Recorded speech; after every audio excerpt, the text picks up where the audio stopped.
My car is parked outside, I'm afraid it doesn't work. I'm looking for a partner, someone who gets things fixed. Ask yourself this question, do you want to be rich? I got the brains, you got the looks. Let's make lots of money. I did not expect the show to start that way. Look at you. Okay. I'm good with it. I'm totally good with it. Good afternoon. I'm Big Rick. That is Lola, and we'll start first before we get into some of the big topics. This is a one that just popped up a few minutes ago. I got this story from our WTRF news partners and the app that they have, which I can't tell you enough how convenient it is.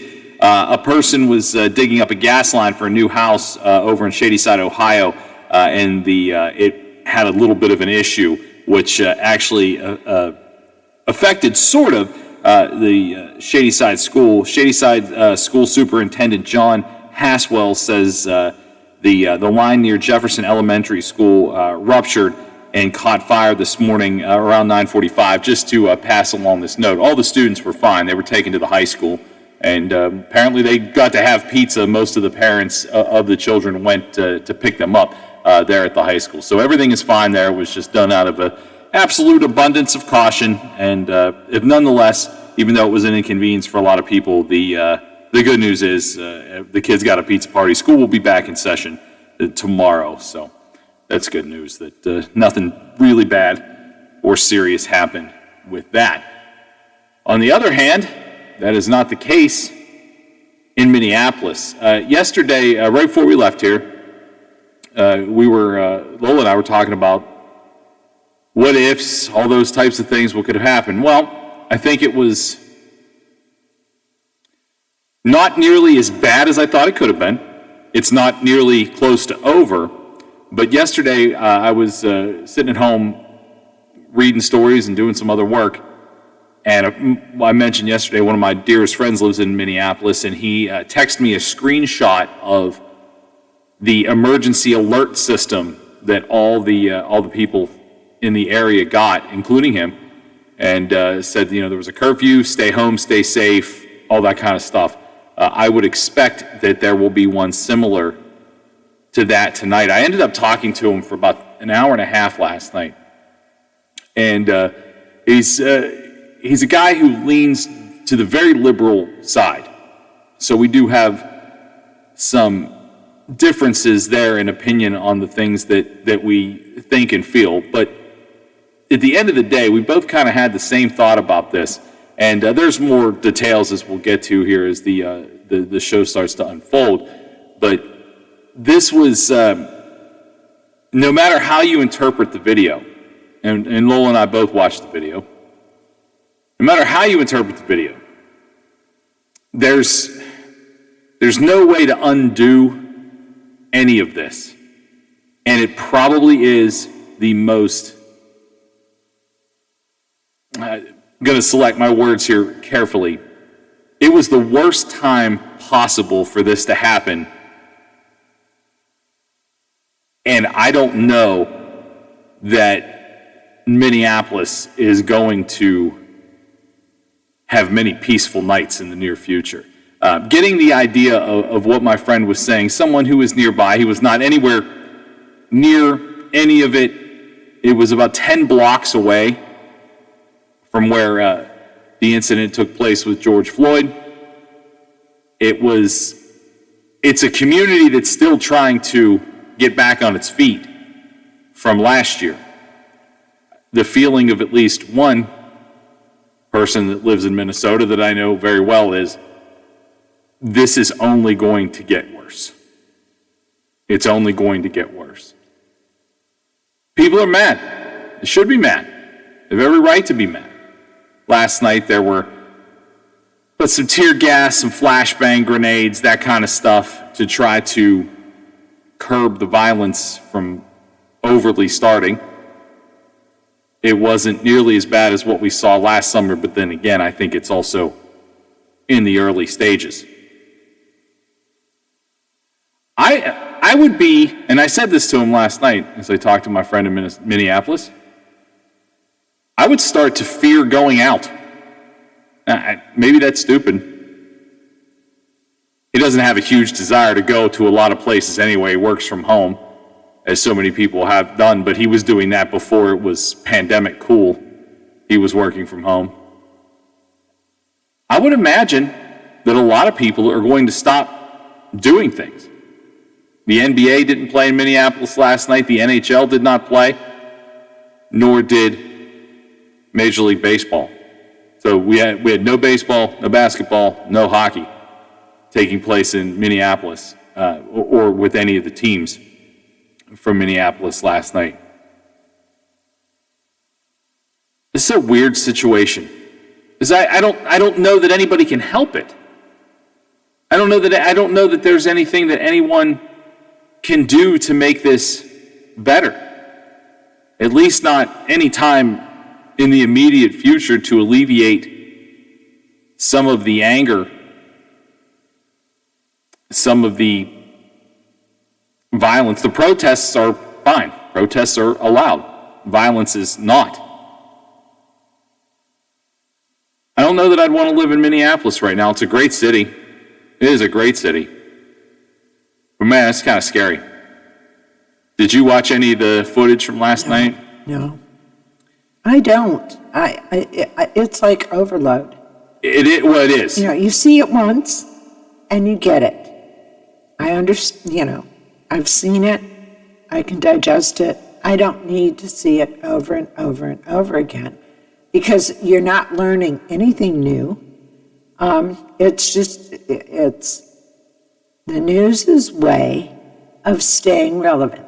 If you keep for sure. showing it over and over and over again, you're going to stay tuned for it. And I won't. I'm sorry. I just can't. Emotionally, I am not capable of doing that. And I don't want to put myself through that. It's like people that watch the trial. Granted, from my legal background, yes, I'm interested in it. But can I subject myself to all of that raw emotion over? I could not even imagine being a juror and having to sit through all those, people that loved him so much and they've shown that video over and over and over again. I don't know how those people are doing it. I seriously don't know how they're doing it. And then you put this on top of it. And of course, depending on the news that you watch, that you choose to watch, the network, you're getting two very different sides to all of it. And I watched a show last night. It has nothing to do with any of this. But one of the characters said, I am just sorry for all of the lives that this has torn apart, from the victim to the accused to all the people that loved both sides of it. It's just tragic that all of these lives are destroyed, not just the person that died and not the person that committed the act, everybody. It's not just an isolated thing.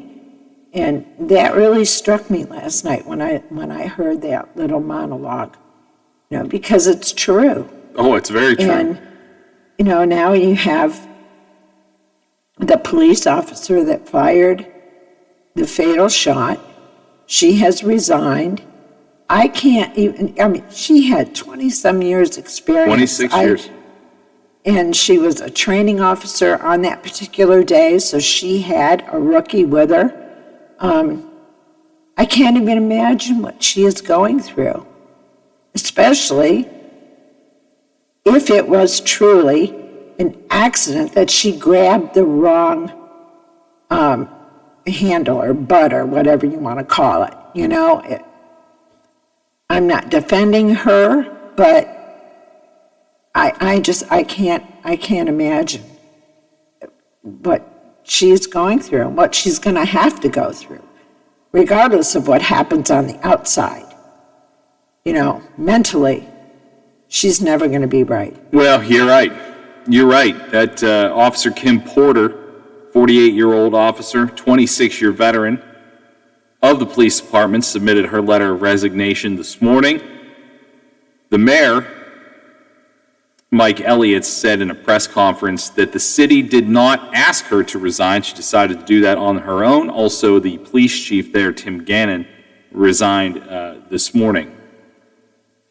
The mayor wanted to make sure this is his quote, "We want to send the message to the community that we're taking this situation very seriously." I'll say this, from the first couple of days, this happened Sunday, it's only Tuesday afternoon, the way this is being handled, I think, is in some ways much better than we saw any city official handling what happened in the George Floyd case. Well, that's good. Lessons learned. Yeah, I was going to say that. Yeah, lesson learned. Lessons learned. It's still not. There's no book. There's no set of rules. How do you handle an accidental police shooting during one of the biggest trials in your city's history for a cop killing a man? There's no book or pamphlet to walk you through it. The other side of this coin is, because initially it was announced that, or spoken, that this was a mistake or an error by then Officer Kim Porter, people are getting trashed for thinking that. They're getting trashed for saying it was an error. Well, I mean, if you watch the video, and you're welcome to make up your own mind, I watched it. And honestly, in every way possible, it looks like a terrible error and not an intent. It looks like an absolute mistake. And again, that doesn't bring the guy back. It doesn't make the situation right.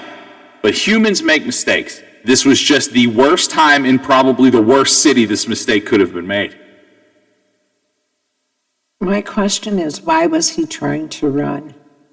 There were 2 warrants, misdemeanor warrants. Now, nobody wants to go to jail. Seriously, nobody wants to go to jail. But in the light of all of the things that have been happening, and the fear in the particularly Black male communities, I have friends that have African American children, and the first thing they teach them when they're young is be respectful, do what they say, don't fight back, don't argue, because that's just going to lead you to trouble. And he should not have died. Absolutely not. I mean, the whole thing is just kind of ridiculous. It was expired tags on his license plate. I mean, you mean to tell me you can't run the plate and figure out where to pick up the truck or the car later? But why did he attempt to run? Yeah. And there was nothing in the vehicle. They found nothing in the vehicle. So it's not like he, had some illicit substance or unauthorized, weapon in the car. Why did you run? Yeah. I don't know. I mean, I don't know. I'm not saying that, I'm not trying to say that she was right in doing what she did, but the question still remains, why did you run? It's a good question. I will say this again and we're going to take our first break here. We'll come back and finish this up. But from my eyes in the video that I watched, the police weren't being overly aggressive. They weren't slamming the guy's head up against nothing. They were legitimately turned the guy around. I believe they were in the process of reading him his Miranda rights. And handcuffing him. And handcuffing him, which, people that are getting arrested get handcuffed. White collar crime gets handcuffed. Lori Loughlin got handcuffed. Oh, sorry, did I do that? It's all right. It's all right. But yeah, it is. There's a lot of questions about this whole thing. We're going to head and take our first quick break here of the day. We'll take your calls too, 304-214-1600. You want to talk about this? You're allowed to be raw and emotional about it. It's something that is happening in our country. It's something that's going to affect one of our biggest cities in this country, and certainly affect all of us as a trickle-down effect to the things that are happening. So you are welcome to vent your frustrations. You're welcome to take sides. Do whatever you want to do. 304-214-1600. This is The Watchdog. You know, there's variety shows, and then there's, well, my variety show. I'm Bill DeFabio, and I bring you the best variety talk in the Ohio Valley, quite possibly the world. Join me from noon till 2 to talk sports, nostalgia, and hear from some of the legends of the game. You won't believe who I have on next. The Bill DeFabio Variety Show, noon till 2 on The Watchdog. For all of your IT needs, visit OmniPerforms.com. Omni Strategic Technologies, the only IT company that the Watchdog trusts.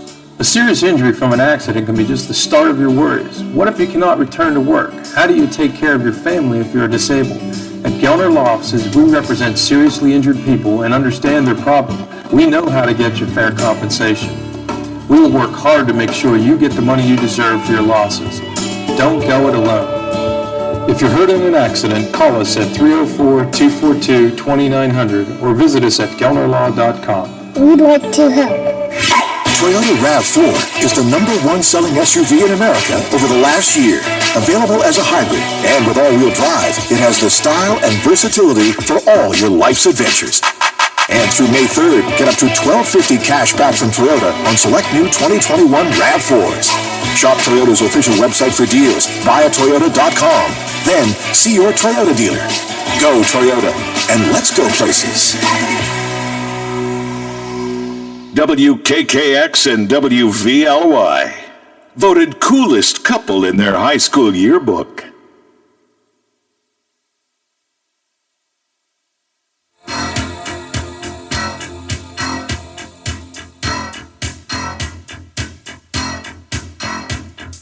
call you, I need you, my heart's on fire.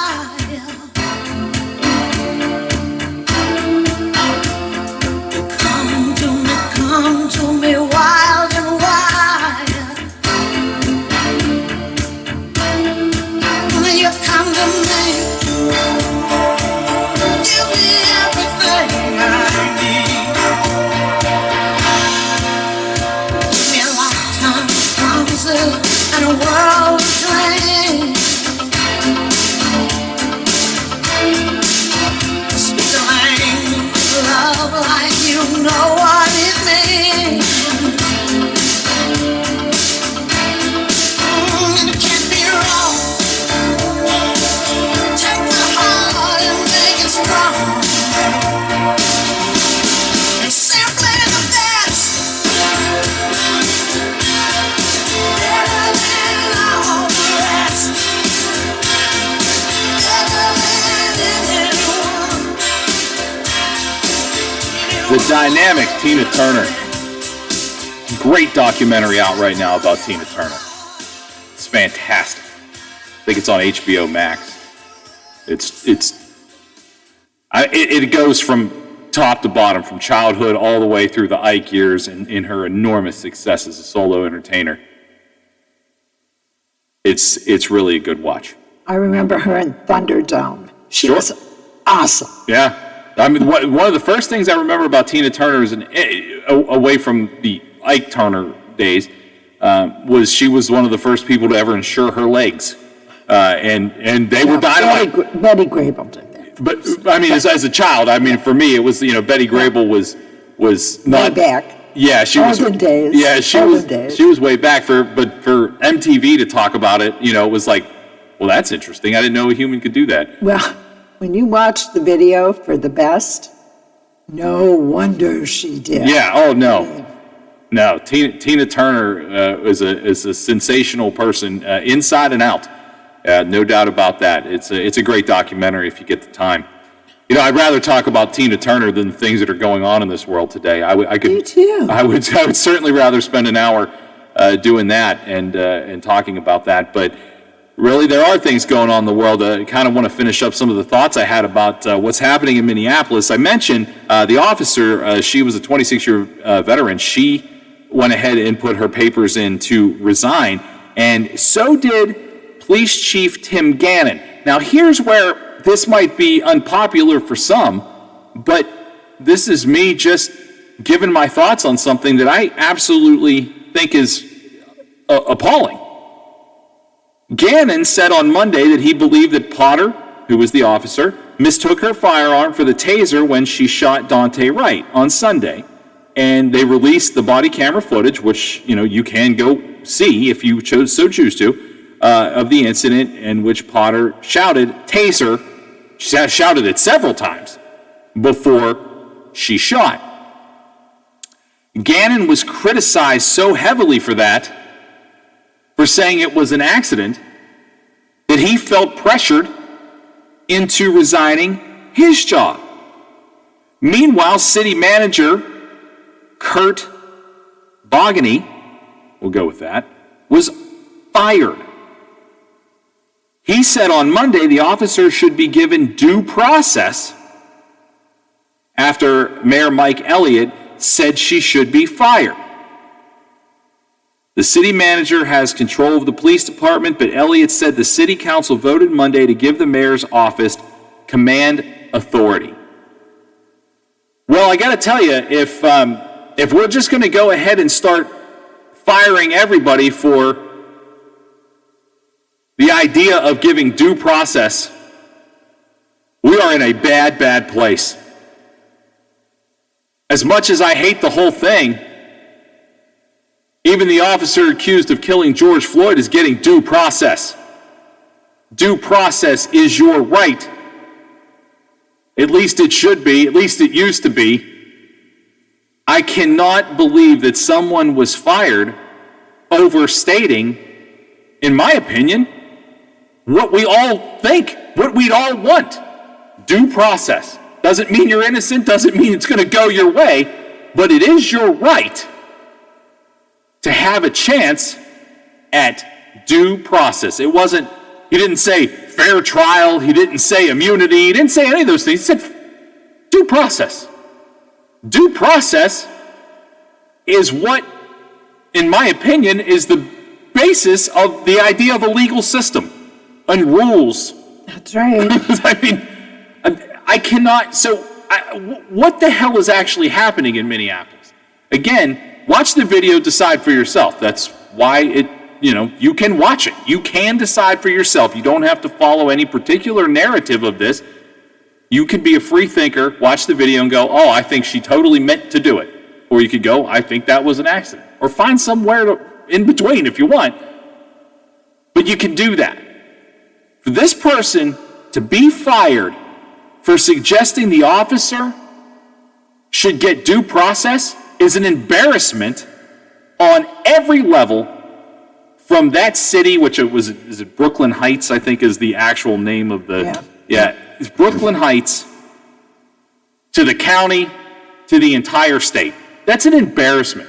Due process is something you should still be allowed to advocate for someone who makes a mistake or even does something wrong. Derek Chauvin is getting due process. He killed a man. He killed a man. And his due process is happening. It is not going to go his way, but it is, in fact, a due process that happens. This woman, mistake or not, deserves the same opportunity. Just like the kid that got shot deserves to not be dead.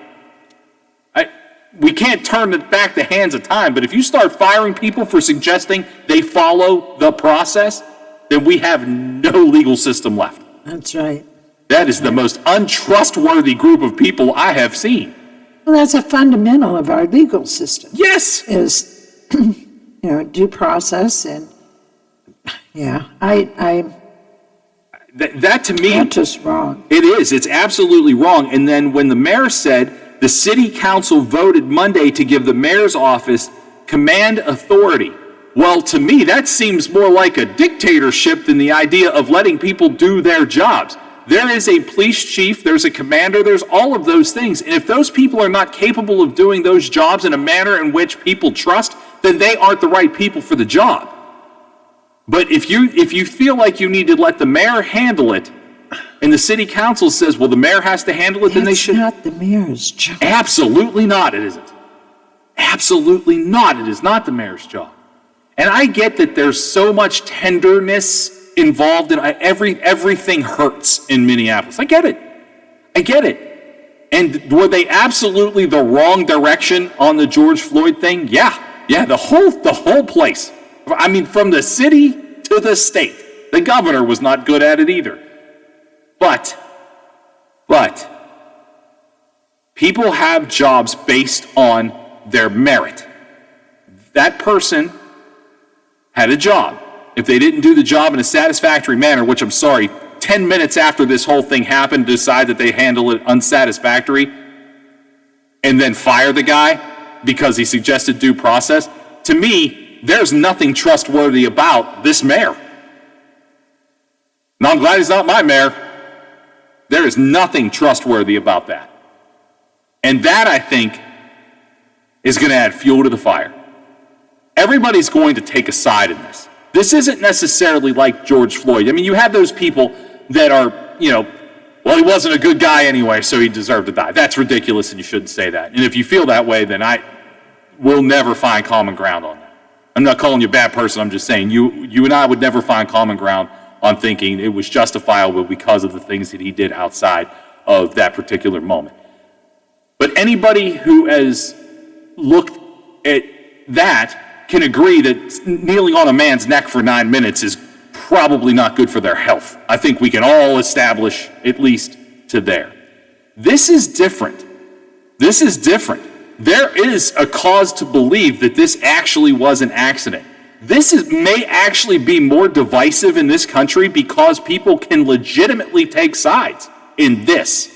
Because there is a reason to go, that woman, albeit a terrible, egregious error, made an error. And there's also going to be the side of, well, that guy shouldn't have run. Well, no, he shouldn't have run, and no, she shouldn't have shot him. But now there's video to divide us even further. That's what I'm concerned about. No one can look at George Floyd having his neck crushed for 9.5 minutes and go, well, he didn't mean to injure and or kill him. I don't know if he meant to kill him or not. I really don't think he did. But I also think that guy zoned out and was just fine with what he was doing. This woman legitimately, to me, made a mistake. I don't know what it's like to be in that situation. I have fired a handgun. I have never fired a taser, but from my look at it, the taser handle is much larger. And a lot lighter. I would imagine there are a lot of differences in the idea of it. But at the end of the day, this video, I think, divides us more than anything that happened in the George Floyd video. I think a lot of people can get on board and say, even if they didn't care about the life of George Floyd, they could say, this guy shouldn't kneel on somebody's neck. This video, to me, is much more divisive. And I think it is going to become a lot of finger pointing, one side to the other. And that is a huge concern. That is a huge concern for me. We're going to go ahead and take a break. We'll come back with fresh topics. We'll take your calls, 304-214-1600, 304-214-1600. There's a lot of things on the list today, and I got to tell you, not a ton of them are pleasant things. And that is unfortunate, but this show is about what's happening right now. Right now, there's things to talk about that really will not feel good. That doesn't mean we can't avoid them, though. That's what's happening in our world. We'll talk about them when we come back right here on the Watchdog. The Metro News Update is brought to you by Thomas Auto Centers, Mall Road, St. Clairsville. Get the best deal at Thomas Auto Centers. West Virginia Metro News, I'm Chris Lawrence. NCAA Board of Governors issuing a statement that seems to indicate West Virginia might be unable to host future NCAA events. That after the legislature approved a measure blocking transgender athletes from competing in female sports. The legislature approved the measure for middle school, high school, and college teams. And Governor Jim Justice has indicated he might sign it and might let it become law without his signature. The NCAA statement released this week says the body has a long-standing policy to provide a more inclusive path for transgender participation, and the statement also said they will even consider that in determining venues for NCAA events. Governor Jim Justice today announcing the state will pause its use of the Johnson & Johnson COVID-19 vaccine. That announcement coming as the CDC and FDA recommended the vaccine be suspended from use for more study in the wake of 6 incidents where women who received the vaccine developed a rare type of blood clot. Those 6 were out of more than 6 million doses given nationally. In West Virginia, clinics will replace the planned use of Johnson & Johnson products with either Moderna or Pfizer as supplies allowed. COVID pandemic creating an unusual opportunity for West Virginia, though, the chance to pick up new residents who may work elsewhere. Intuit founder and West Virginia native Brad Smith and his wife Elise have unveiled a program in which $20,000 in cash and outdoor recreation credits will be offered to anyone who's willing to work here while they still have a job elsewhere. You're listening to Metro News, the voice of West Virginia. Less than a week after he was shot and killed on Charleston's west side, the Charleston community has come together to create a scholarship in memory of popular Capital High School student-athlete K.J. Taylor. The 18-year-old Taylor will be remembered with that scholarship that's being put together by the Greater Kanawha Valley Foundation for students who qualify and go to Capital High School and live in the same neighborhood as KJ. They must maintain a 2.0 GPA. From the Metro News Anchor Desk, I'm Chris Lawrence.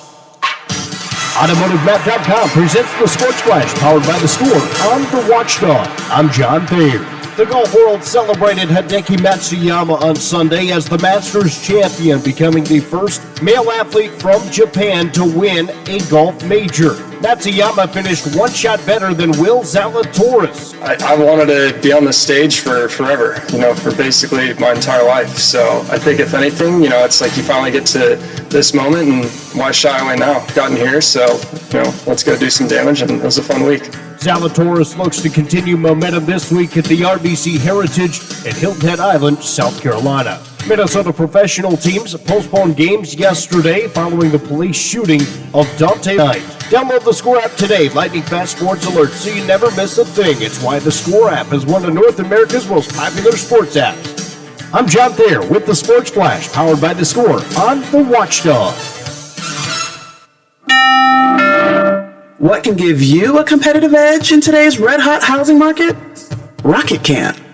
That's because Rocket Mortgage can give you a verified approval. It could help your offer stand out, because when you find the perfect home, you don't want to lose it to anybody else. Rocket Technology provides a rock-solid verification of your income, assets, and credit, giving sellers and their agents greater confidence in you.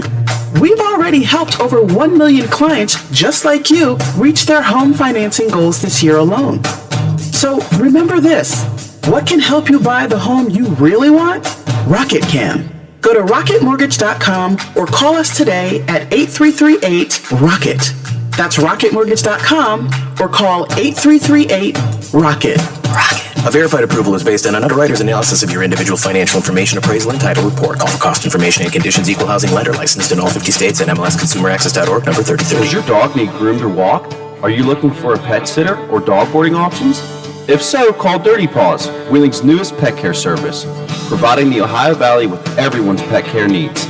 Check us out on Facebook at Dirty Paws WHG or call 304-639-7754. There are everyday actions to help prevent the spread of respiratory diseases. Wash your hands.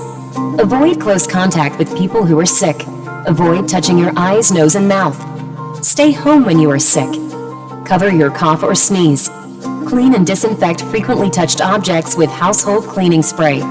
For more information, visit cdc.gov/COVID-19. This message brought to you by the National Association of Broadcasters and this station. Now, during the Jim Robinson Ford Lincoln Toyota Pre-Owned Super Sale, select from over 80 vehicles in stock starting under $5,000. Most are local trades, many with one owner. Hurry to Jim Robinson at the Highlands, home of lifetime powertrain protection.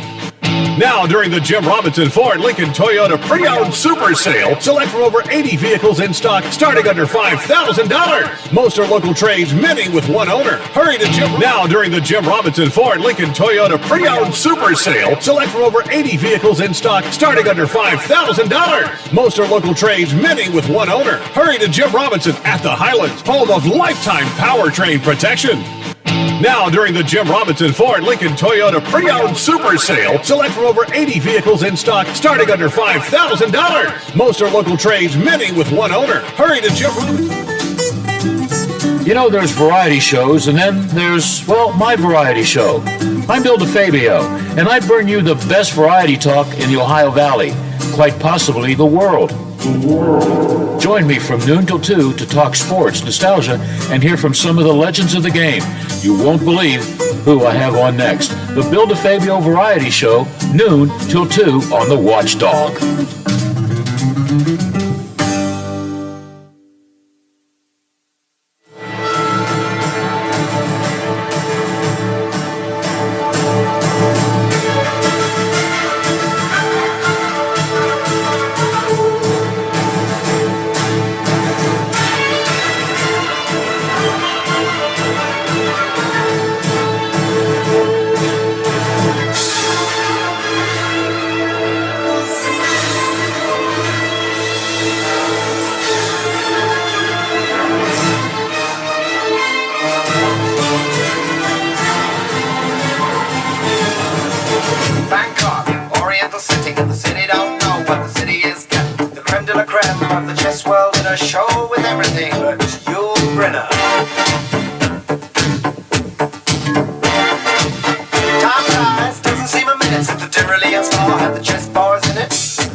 Welcome back. I'm Rick. That's Lola. Real Big Talk continues here on the Watchdog. 304-214-1600. 304-214-1600, our number here. We'd love to have you.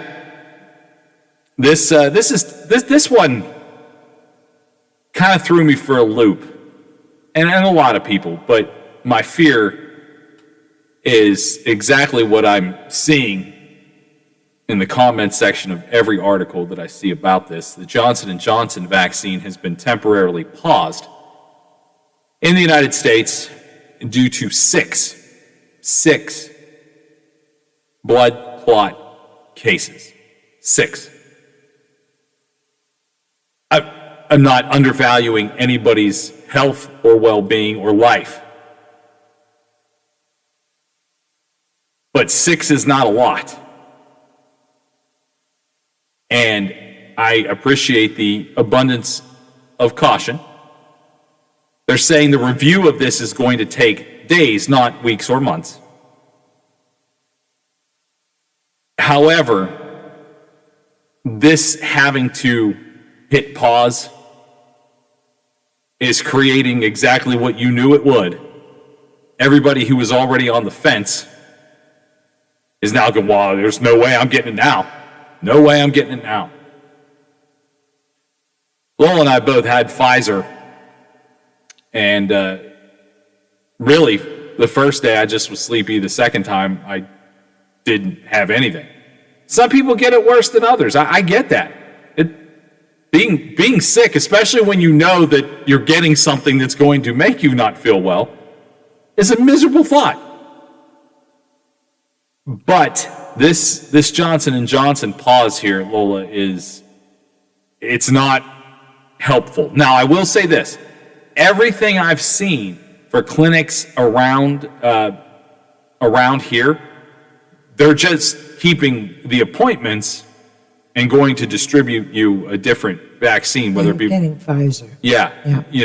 And so I've had a lot of people who are not necessarily on the fence about the vaccine, but weren't really eligible until now. Pennsylvania, I think today is the first day that any adult in Pennsylvania is eligible. So I've talked to quite a few of my friends about it. I talked to my friend Steve about it quite a bit, and he's a really healthy guy, my age. And, he was just like, I haven't really thought about it because I'm not eligible for it for who knows when. Well, now today is the day. And he was one of these folks that said, you know what, I'm going to go get the Johnson & Johnson one because it's only once. I get that. I get the theory of it. And it's like, yeah, I'd rather do something once that I don't want to do than twice. I get that. But I hope this doesn't turn too many people away, because there were so many people kind of on the fence, and then it started to pick up in a little bit, not a lot, but a little bit. People started to go, I'm not going to do this, I'm not going to do this, and finally, it seems like things are going in the right direction as far as the people I know that have already had it. I mean, at this point, everybody knows somebody who's gotten it. Whether you agree with them or not, you probably note that those people that got a vaccine are still alive and likely fine after getting it. But I don't want it to slow down the progress. And right now, we're not doing a great job of doing the other things that it requires to get out of this pandemic. At this point, I hate this so much that I just want it either to end, which I don't know that it will end. I don't know that it'll ever end. I have no idea. But if the only way we're going to get our opportunity to go back to our lives is for people to get vaccinated, I hope they do. I hope they do. Again, I know it's not for everybody. I know that some people are doubting it. I don't doubt the science behind it. But yeah, the Johnson & Johnson thing is kind of a blow to the cause. And it's frustrating. It's very frustrating. And do I have any skin in that game? Well, no, I have no skin in the Johnson & Johnson game. I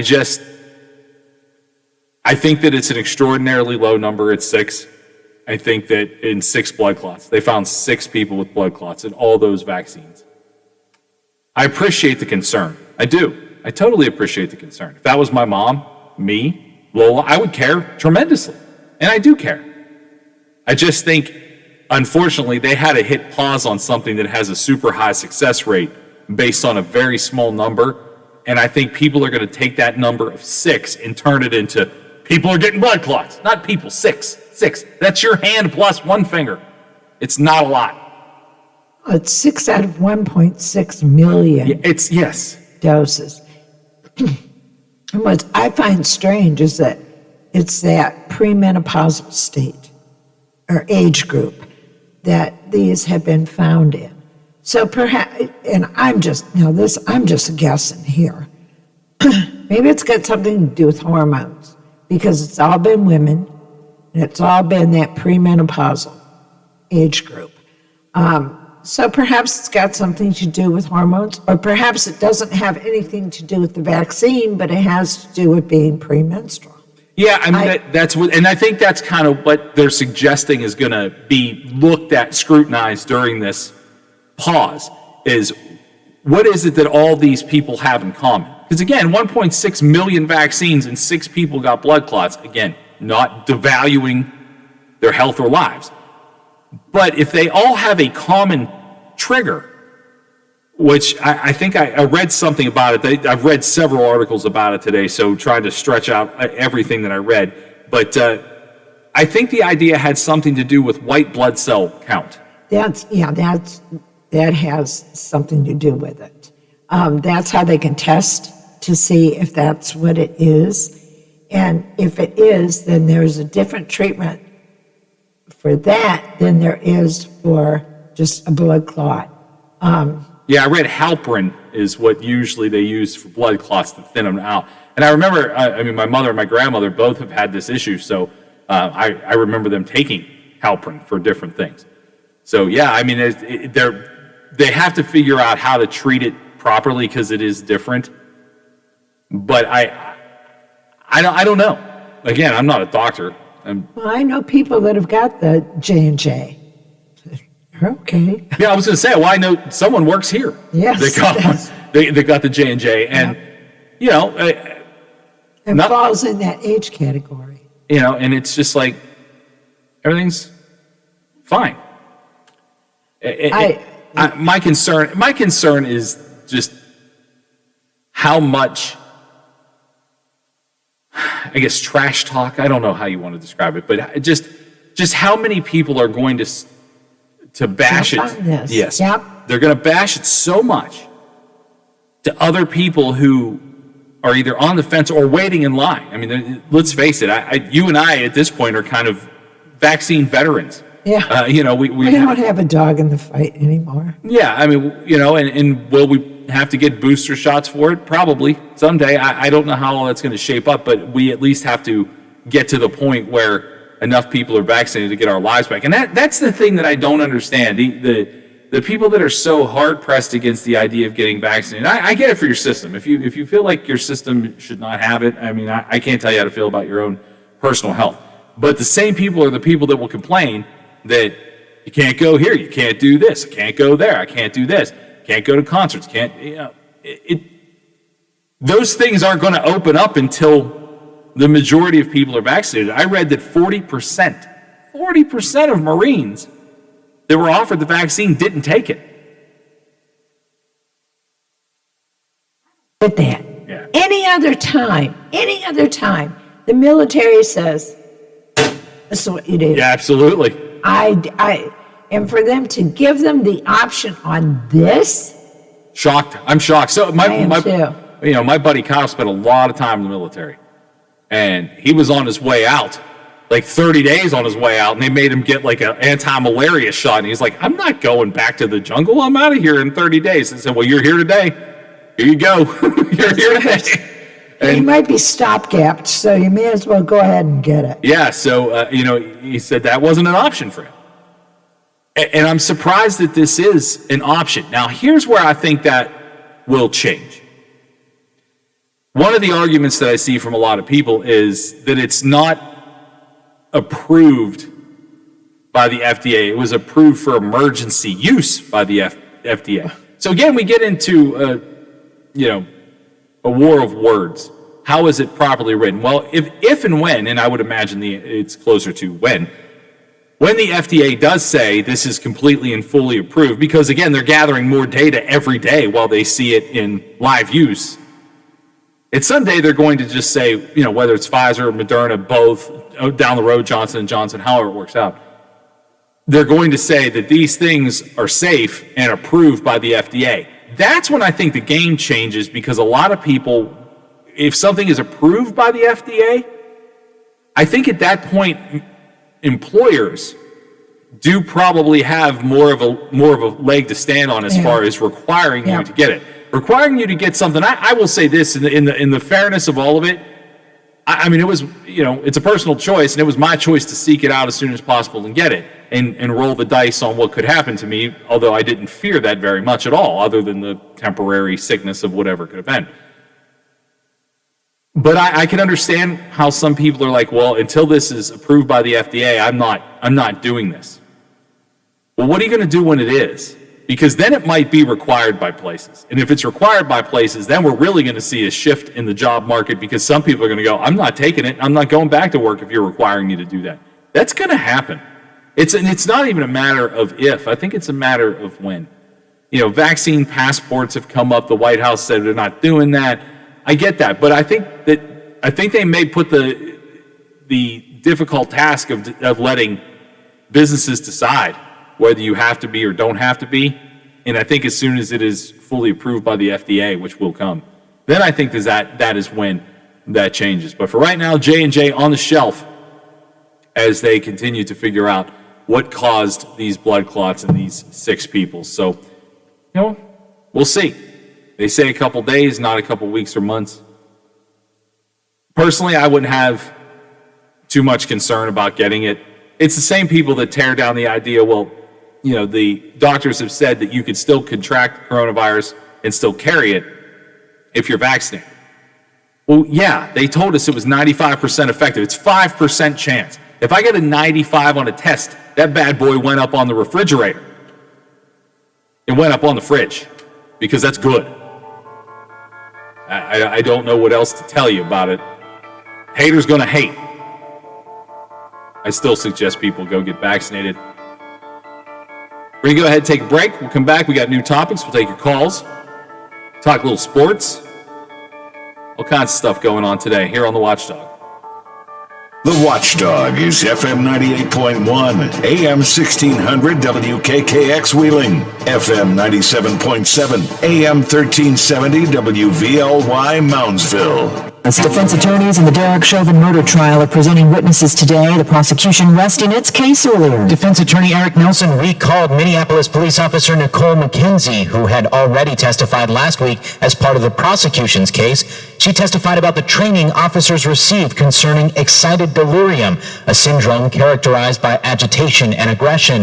McKenzie said officers are taught to physically restrain suspects if they think they may be experiencing excited delirium, but she did say that they're trained to put suspects on their side so they can breathe easier, something that did not happen with George Floyd. Mark Remillard, ABC News. About 10 miles away in the Minneapolis suburb of Brooklyn Center, the officer involved in the fatal shooting of a black motorist during a traffic stop resigned today. So did the police chief. The city of Brooklyn Center was already looking into the process of terminating Officer Kim Potter when Mayor Mike Elliott said she submitted her letter of resignation. The officer resigned, and so we have that resignation at this moment. In her letter, Potter said her departure was in the community's best interest. The mayor said Police Chief Tim Gannon also resigned following the shooting death of Dante Wright. Gannon had said he believed Potter mistakenly grabbed her gun when she was going for her taser.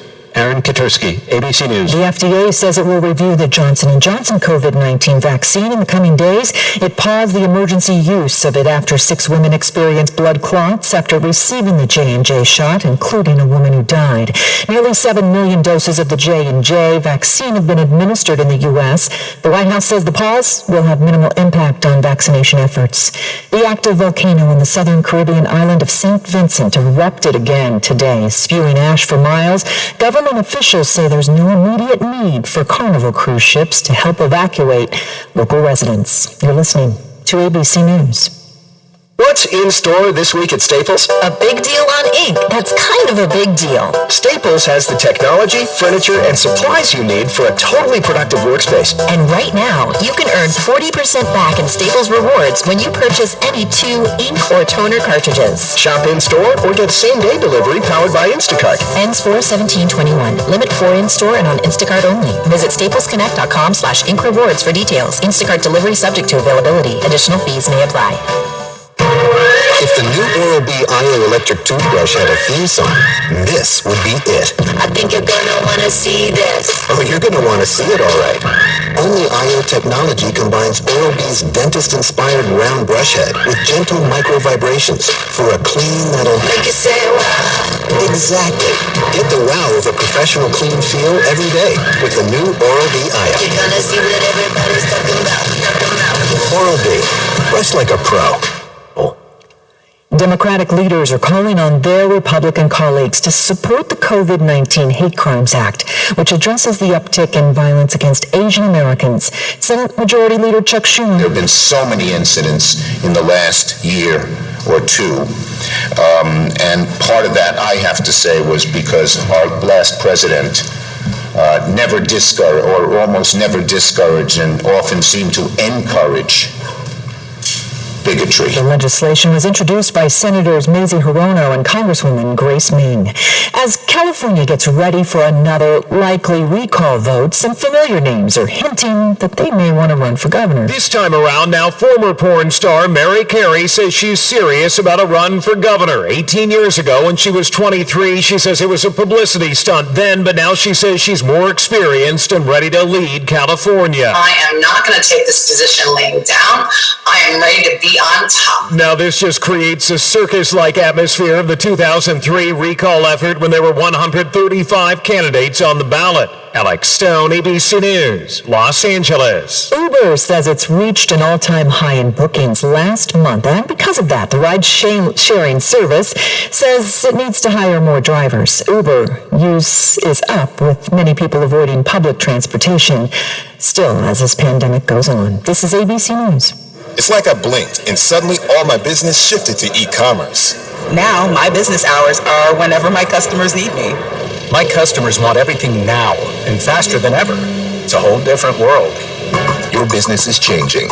The United States Postal Service is changing with it. We're bringing you fast, reliable shipping nationwide. And we're bringing it right when your customers need it. Let's discover new routes. Visit USPS.com/new routes. The United States Postal Service. Priority, you.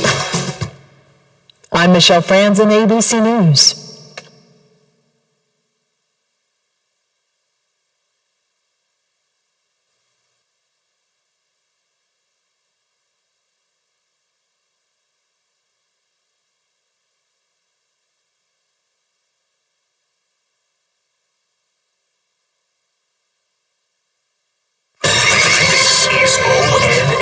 The U.S. is recommending a pause of the single-dose Johnson & Johnson coronavirus vaccine to investigate reports of potentially dangerous blood clots.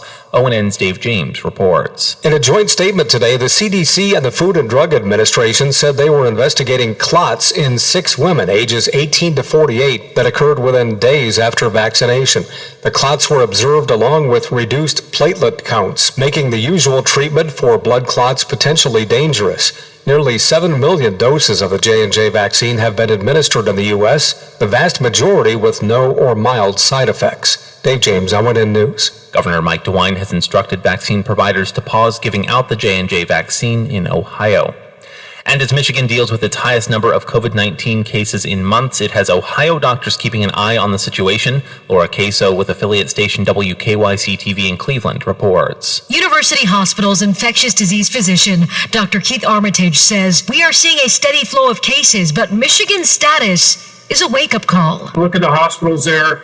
They have hospitals that their ICUs are full. He said vaccines are proving effective here. The one thing we're seeing in our hospitals, we're seeing very, very few admissions of people who are fully vaccinated. Almost none. Younger, unvaccinated people are those now in the hospital. For a look at state news anytime, visit ONNradio.com. I'm Daniel Barnett on the Ohio News Network. Hello, it's John Kozik, founder and president of TurboTrack Realty, and I buy houses as is, fast for cash. Call me today for an all-cash offer on any of your properties, and we can close within days at 614-362-2000, 362-2000. Do you own a property that's outdated and needs thousands of dollars in repairs? Great, I'll buy it. I'm a private real estate investor who can solve your real estate problems fast for cash. Do you want to sell and just be done with it? Okay, great. I buy vacant properties, boarded up houses, pre-foreclosures, and inherited properties. I also buy apartment buildings, rental portfolios, divorce homes. I even buy my tenant won't pay me the rent houses. I look forward to solving your real estate problems today. Give me a call for an all-cash offer at 614-362-2000, 614-362-2000. Thank you for riding with the Watchdog. Live and local. Just the way you like it.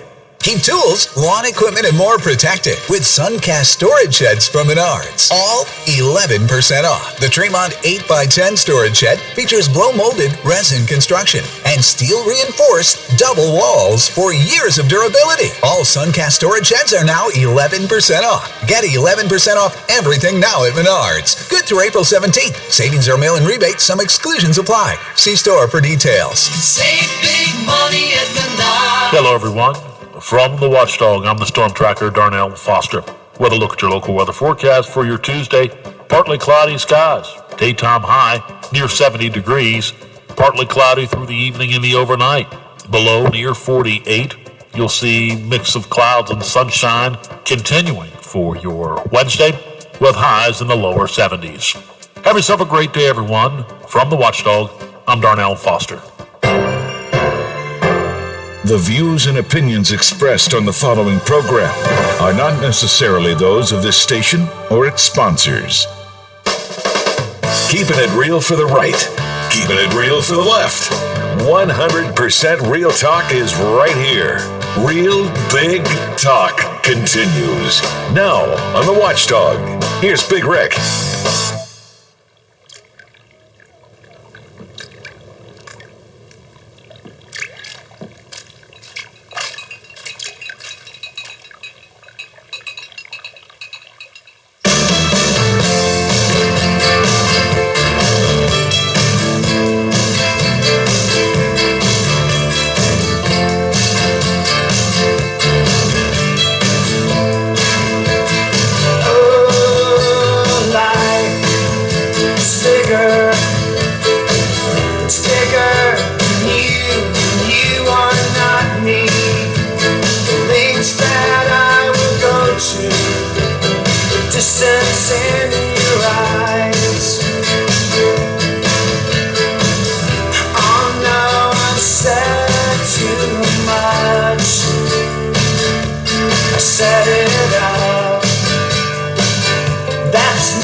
Welcome back to the show. Real Big Talk. I'm Big Rick. That's Lola. Here on the Watchdog, REM's playing. There's one that people would go crazy if they actually got back together. I think they're one of the few that will not be lured out of retirement due to money. Never say never and say never. Here's the thing. You know, REM made it. It's funny that you played REM because I was actually thinking about REM on my way here. I listened to What's the Frequency, Kenneth, on my way here. And I was thinking about REM, so because I haven't thought about them in so long, and I was thinking about them in the car, and now you played them. But yeah, I think that they are one of those bands that is content with, I mean, they have plenty of money. All the guys individually in REM have plenty of money. I think they're just content being content. Whereas Guns N' Roses was lured out of the hate for one another after 23 years, they were able to find a way to coexist for a filthy, criminal amount of money. But REM, I don't think, is one of those that's going to be able to or want to. Hey, could you imagine having enough money to go, you know what? I could make a ton of money doing this. I don't need it or want it.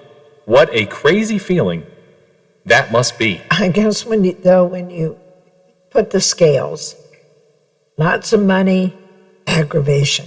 Lots of money, aggravation. I think I'm going with the less aggravation. And that's where I think they find themselves, at a peaceful end to a successful project. You know, I think that's kind of where they find themselves. Other bands go, you know what? You can aggravate me all day for that kind of dough. True. But I'd be aggravated. Sure. You can aggravate me all day long. It's funny, you know, and I would imagine a lot of our listeners are this way, although if you are independently crazy wealthy, we're very happy for you. But we all kind of get into that fantasy world of, you know, what would I do? I mean, we do this for everything. It's not even just about money, but we all kind of go there. You know, what would I do? What would I do? None of us could really imagine what we would do if we had a big pile of money and didn't need a big pile of money. That's kind of the hard thing, but that's how a lot of these groups... Well, let me find out. Yeah, exactly. Just give it to me and let me find out. Yeah, you have no idea the heinous things I do for money. That's right. You know, I'll admit when I was wrong. Sure. You know, 30 years from now, I'll go, you know what, that may not have been the best thing for me, but... 30 years from now, if you do it now and what you'd have to admit was wrong, you would be a lady of luxury with lots of dogs. I would be cats. really, really old. You would have really, really, really old. That's all right. You'd still be doing the show. If I have to do it, you have to do it. That's funny. That's real funny. I figured I could at least make it. Okay. This is not funny, but it did seemingly come to at least a swift end. Pittsburgh police arrested Ryan Charles. Did they? Cornforth. Yeah, they did arrest him yesterday, and they actually this goes to show you that you people that get crazy about the idea of Big Brother, don't get crazy about it. It exists. They found him based on tracking the usage of his social media accounts. See? Yeah. I mean, we have seen some crimes in the past where people have live streamed their crimes and shocked when they got caught. How'd you find me? Well, you live streamed it. Pretty easy to find you when your face is in it. I mean, so I don't know that he did that. I'm just saying that they did come to at least a swift end. Ryan Charles Cornforth, 30 years old, lives in Pittsburgh, formerly of Wheeling, is in custody. WTAE reports the SWAT situation unfolded the 100 block of South 19th Street, which I do believe is in the south side of Pittsburgh. And they said they gave him commands. He did not respond, so they used gas, a canine, and a taser to make the arrest. We're going to talk to Bob Westfall at 3:45 today, so we'll see if they have any updates at WTRF coming up at 5. But I don't know the guy. I have no idea. I know yesterday it became a story that escalated quickly. A lot of threats called in, a force of violence. I think one of the threats was to Wheeling Central High School. It's 2021. You can't even think that thought out loud. And I don't, again, you don't know the situation. I don't know the kid. I don't know his mental health. I don't know anything about him. But you can't even mildly suggest anything like that and not expect it to end in not only your arrest, but in this case, gas, a canine, and taser. That's the trinity of getting dragged out. It wasn't gunshots. Yes, exactly. That's what I was going to say. That is the trinity of non-lethal force, I guess. But yeah, I mean, hopefully whatever's wrong, he gets the help that he needs.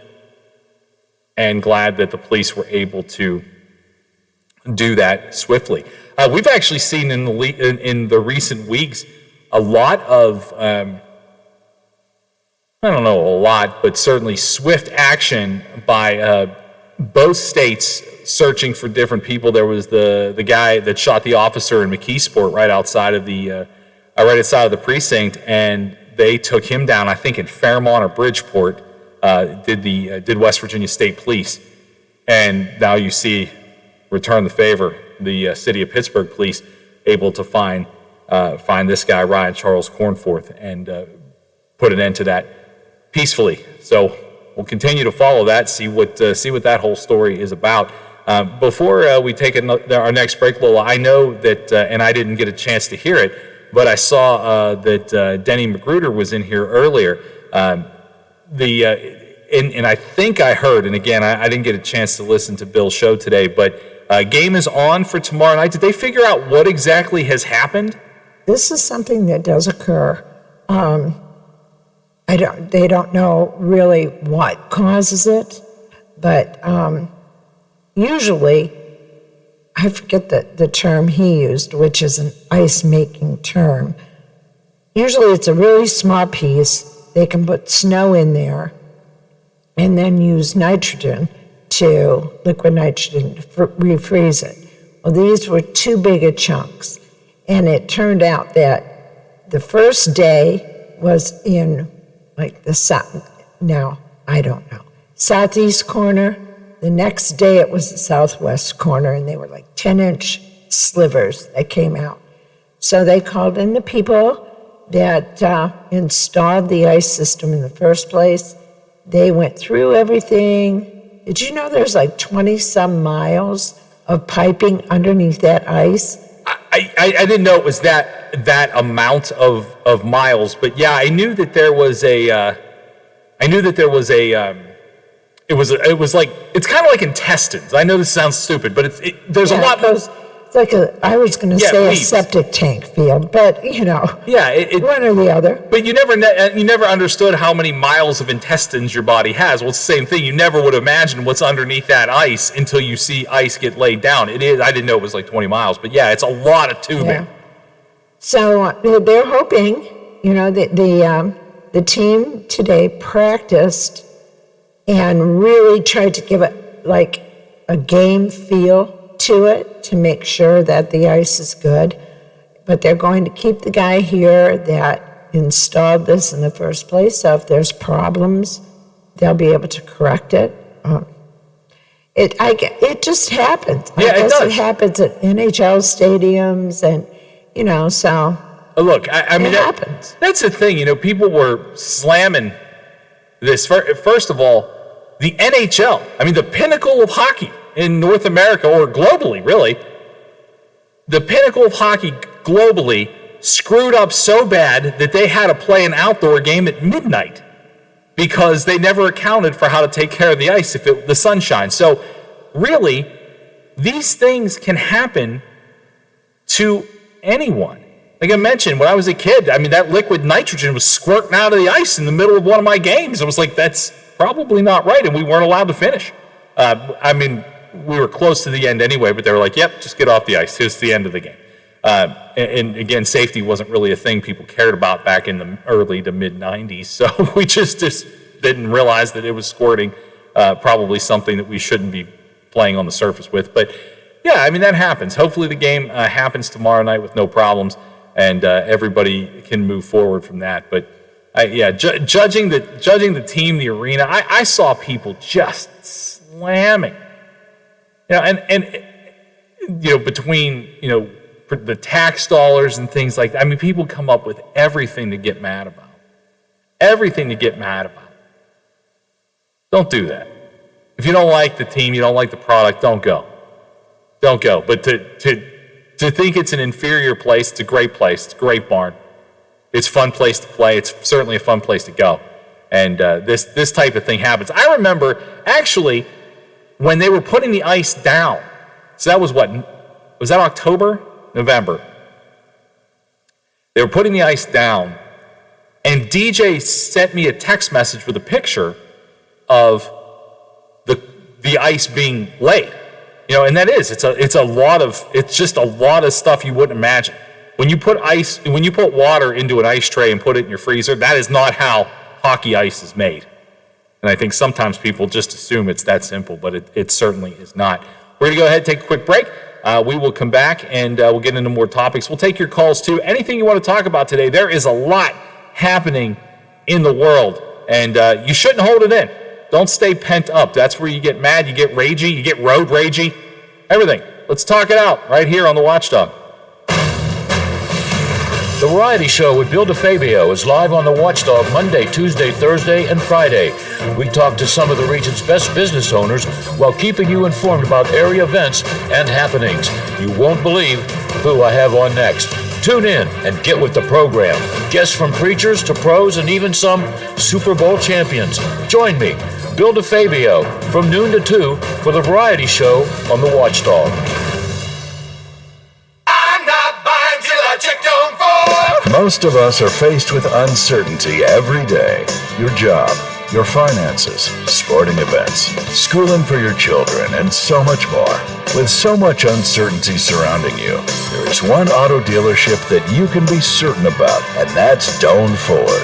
You can be certain that you always get a great deal and the best service afterwards. Being in business for over 50 years has given Doan Ford the reputation of being a strong, reliable dealership. Be certain. Choose Doan Ford. Online at DoanFord.com. I'm not buying till I check Doan Ford.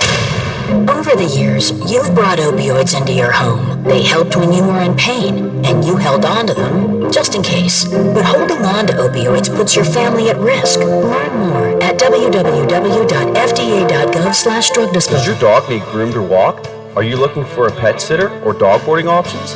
If so, call Dirty Paws, Wheeling's newest pet care service, providing the Ohio Valley with everyone's pet care needs. Check us out on Facebook at Dirty Paws WHG or call 304-639-7754. Follow us on Facebook for the latest news, show updates, podcasts, alerts, and live video streams from the Valley's only network dedicated to local, community-driven talk radio, The Watchdog.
This is The Watchdog.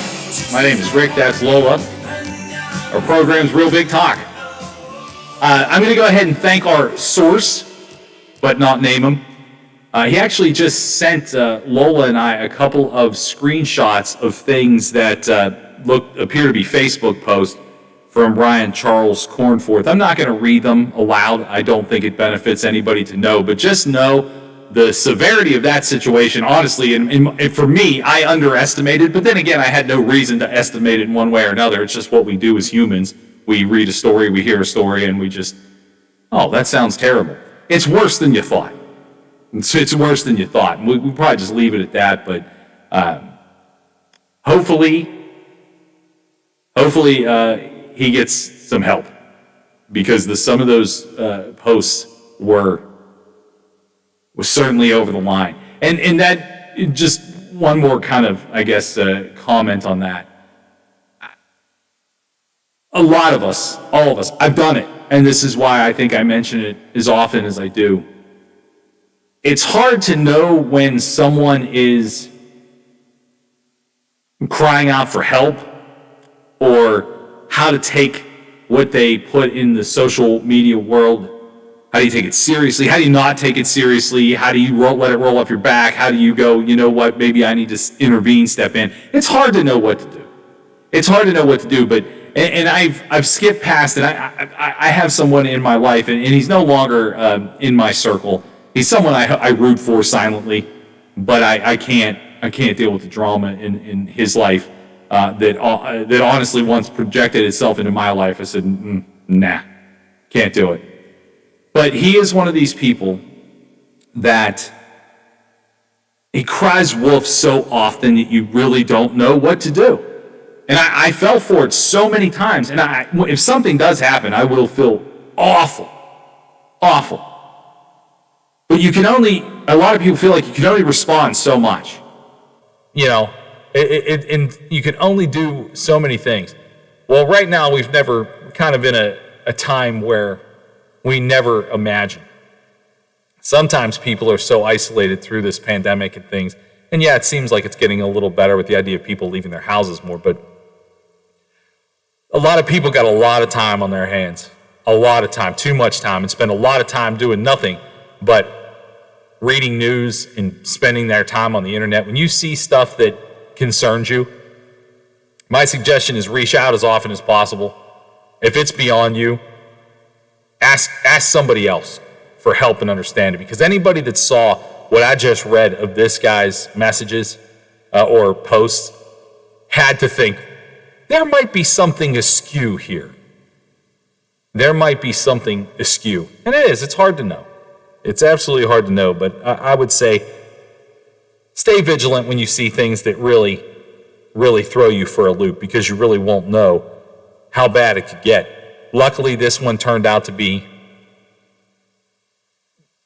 stopped peacefully, I guess, is the best way that you can say it. Other things going on in the world, one of the reoccurring themes that we always have here, Lola and I talk about how, the media will go, look at this over here, until it's time for you to stop looking at that, and now look at this over here. We do that all the time. The media is filled with that, look at this over here. So for the last couple of days, I'm trying to think, the last time we talked about anything that had to do with the United States-Mexico border had to be mid last week. So we've been looking at other things, whether it be vaccines, Asian hate, shootings, whatever the media du jour of the day, the media of the day is pushing out there. So we haven't talked about this thing at the border, how to describe it. There's some interesting pieces out there about it right now, but I wanted to put this kind of to anybody who wants to respond. 304-214-1600. 150 of the migrant children that ended up at the border are actually being taken to Erie County, Pennsylvania, which doesn't necessarily affect us in any way. But what I wondered is, what if that was Brooke County, West Virginia, or Ohio County, West Virginia? What if it was Belmont County, Ohio? How would you feel about that? I would imagine that there's not really any good solutions. I know that there's a ton of apprehension by people to pay for all the things. Everybody's worried about paying. Taxes are going to go up. We're paying for this. Well, I read, is it $60 million a day or something that's being spent at the border right now? And again, who the hell knows if that number is accurate? I could have made that number up. And if I made it up, which I read that number, I'm not saying I made it up, but what I'm saying is, who could really tell? It is a lot of money every day. But they are children. They are children. A lot of them are children. Would you feel comfortable if they started to bring some of those migrant folks to our area? Would that be something that bothered you? If it's children and it's like 10, how big a burden are 10 children put into foster homes? Well, I wouldn't think much. This was in Erie County, PA, is 150. All right. And still Erie is big. Erie is bigger. I'm just wondering when this becomes something that starts to be more of a story. I mean, more people complain. Well, I mean, I don't even know if that's possible. Everybody has something to say about it, and it's been something that's been kept to the West. Children getting sent to different places in California and Arizona, obviously Texas. And so this is the first time I've seen it move this far east. And I assume that this will happen. Pennsylvania is probably a place where some of these folks will end up because they will be more welcome. The mayor of Pittsburgh has opened the door to the idea of this and making it, and I can't remember what term he used, not a migrant city, but something along those. Sanctuary city? Sanctuary city. Yeah, so I think this is likely coming to at least a state near you. I guess I just feel like kids are innocent. In my mind, kids are innocent of everything. And getting mad about kids moving into, or getting a chance to at least, they're looking for a chance at a chance. I mean, it's really not like, oh, their lives are going to be smooth sailing from here because they're in America. Not everybody's life in America is smooth sailing. But these kids are looking for a chance to get a chance. I just, in my mind, I can't get mad about kids having an opportunity to live a better life. Adults, maybe they should know differently and say, look at what's created at this border. We can't all push through, and this might not end well. And I hate these videos of kids getting dropped off at the border wall. And it's just like, here, good luck. Literally, dropped. Yeah. Dropped. Out the door. Get out. Over the edge of the wall. Oh, yeah. Down 10 feet, 15 feet. Yeah. Good luck, kid. You're 3. Yeah. And just think, somebody's parents paid them to have that happen. Well, I don't think they paid them to just literally throw them over a wall. But, when you look at the circumstances down in Guatemala, Honduras, those back-to-back hurricanes that literally wiped everything out. Remember, yesterday we were talking about, a look from or maybe it was Degrassi, I don't know. But when you look down at the earth, the areas that used to be green are now brown. We were talking about that. And, so here's all of, Honduras and Ecuador and Costa Rica, places that used to be lush and green are now brown and dead because of hurricane.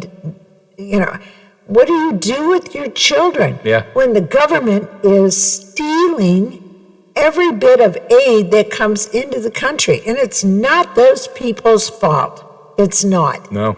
Go down there and try and protest like people do here. You know what you're going to get? A machine gun in the gut. You're going to get shot. Absolutely. So, what a hard choice for a parent to make. Well, I love my child. I want them to have some kind of a life. So do I send them on a 600-800 mile journey by themselves? Or even if I go with them and get them to the border, I can't get in, but I want them to be able to live.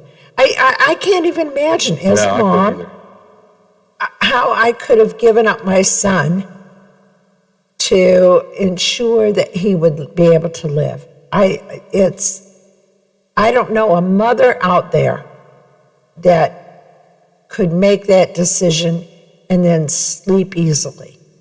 No, I just don't. It's hard to watch. I mean, I don't have any kids, and it's hard for me to watch. It's hard for me to see those videos. It's hard for me to see those kids in in pens. You know, it's a difficult situation. There's no right answer, and I truly believe. And we've had people call, and that's fine. You are absolutely allowed and entitled to your opinion and to share it right here on the show. But we've heard people call and say, you know what, Americans have to come first, and I agree. We don't treat ourselves right. We certainly don't treat veterans right. I mean, there's one I could go on for an entire show railing about that. Did you see the news reports again about the burn dumps in Iraq? All these veterans are getting the same type of brain cancer and other things, but the same type of brain cancer that Beau Biden died from. And the VA is still saying, you've got to prove it came from the toxic waste. Unbelievable. From the dumps that you burned. Now, there are senators that have bills in the works that just all you got to do is prove you were in that area and you're going to get the VA help.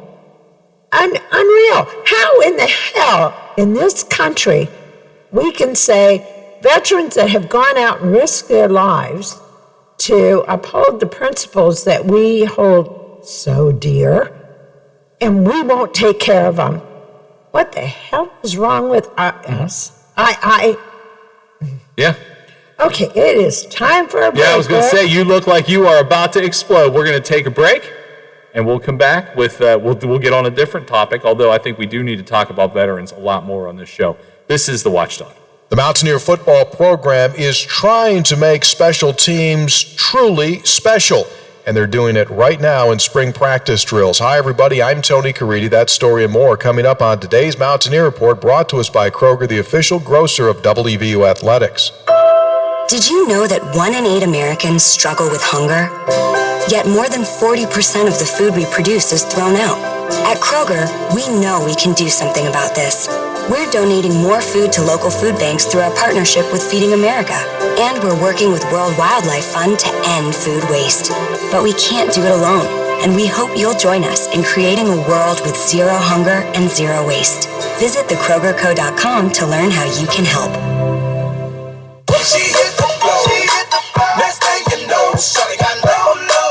Love getting prices that are lower than low on backyard favorites like grill-ready hamburgers and fresh-picked strawberries? Then shop at Kroger.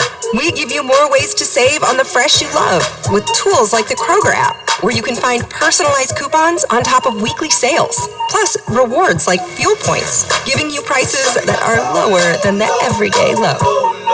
Kroger, fresh for everyone. They're called special teams in football, but truth be told, sometimes special teams aren't really handled with any special attention. However, at West Virginia University, special teams is something that Neil Brown has talked about since the day he accepted the job. And now special teams coordinator Jeff Kuntz says that at WVU, special teams are very important and, special. We are very consistent in our approach with special teams from the fall through the spring. So there is no less time devoted to it.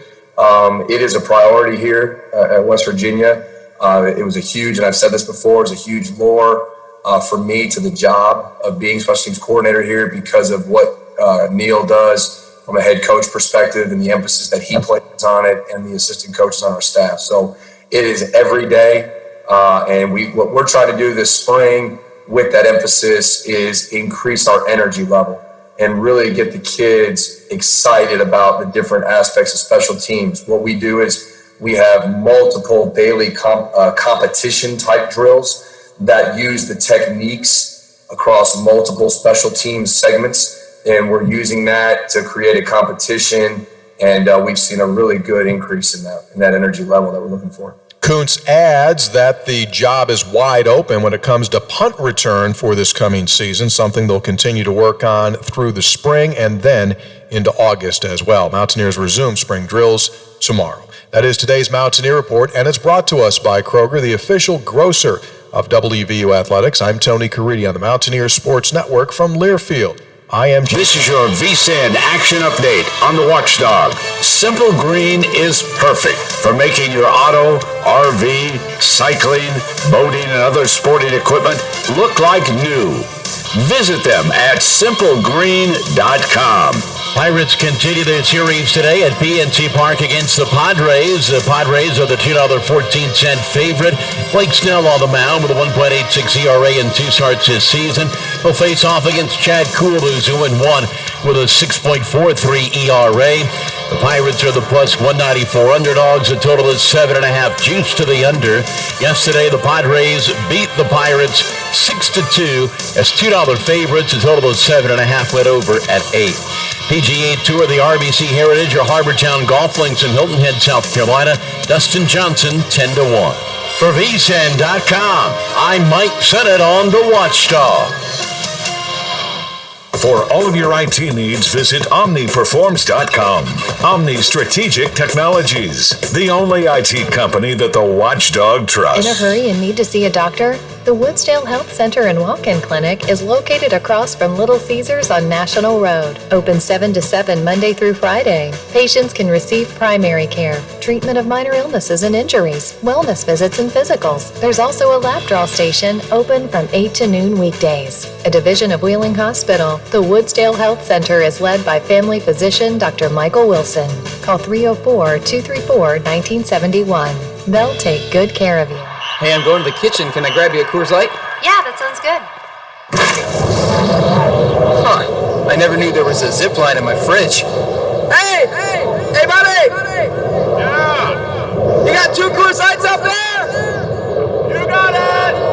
Always brewed down to 34 degrees. With a taste as cold as the Rockies, only Coors Light gives you refreshment every time. Here you go, 2 Coors Lights. Awesome, man. Wow, these are really cold. That's the only way I deliver it. Sure, I mean, you being a mountain climber and all? Yep. You probably need a pretty warm coat in there, huh? Yep. Hey, Ben! Yeah? Ask him if he has any nachos. You got any nachos in there? No. Just icy cold Coors Light? Yep. That makes sense. It is the Rockies. Coors Light, the world's most refreshing beer. Coors Brewing Company, Golden, Colorado. With great beer comes great responsibility. Hi, it's Howard Monroe. Tomorrow on the Watchdog Morning Show, we'll talk about the COVID situation. Numbers of cases are rising. Vaccines are doing better, although we have the Johnson & Johnson vaccine in trouble. We'll talk about it all tomorrow on the Watchdog Morning Show. Plus, some lingering issues from the West Virginia legislature we will get into. My rants, your phone calls, your opinions. We'll do it all when we get together in the morning. Starting at 7 o'clock, the Watchdog Morning Show, right here.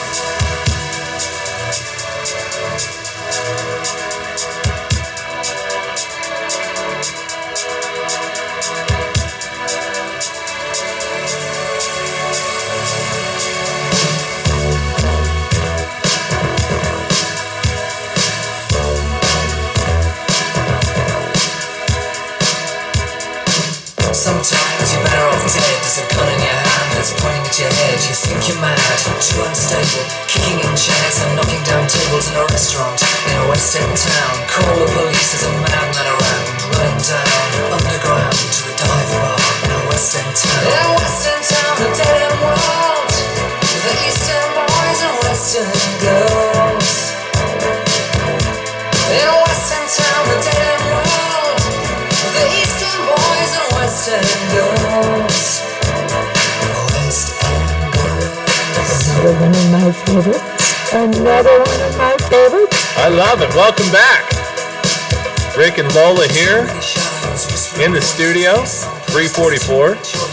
Geez, I want to go out clubbing. I was gonna say. It's like clubbing music, you know? For sure.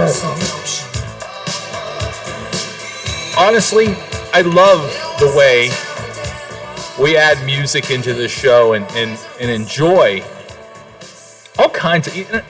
Well, you sit there, you get a good laugh out of me because I'm chair dancing all the way through it. Look, there is nothing. Okay, I want to say nothing. In my life, the most significant thing that I have ever done in a professional setting, my personal life, in the people that have come into my life that I love, and my dog, and those types of things. Yeah, they're very significant to me. But in my work life, music has been my whole life until now. Till we started talking about news.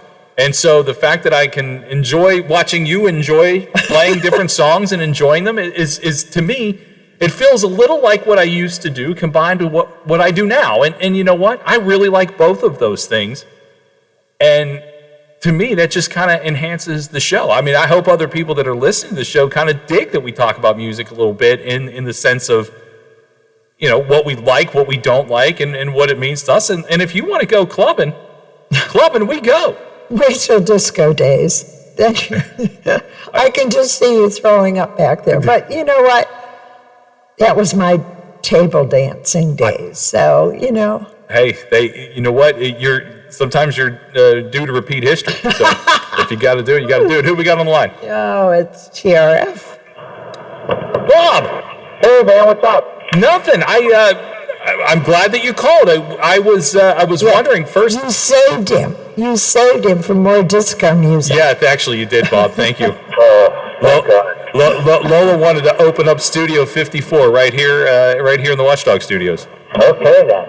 Yeah. What can we expect tonight, non-disco on WTRF at 5? All right, we're following up on the Ryan Cornforth story. He was arrested in Pittsburgh overnight. Apparently a SWAT situation.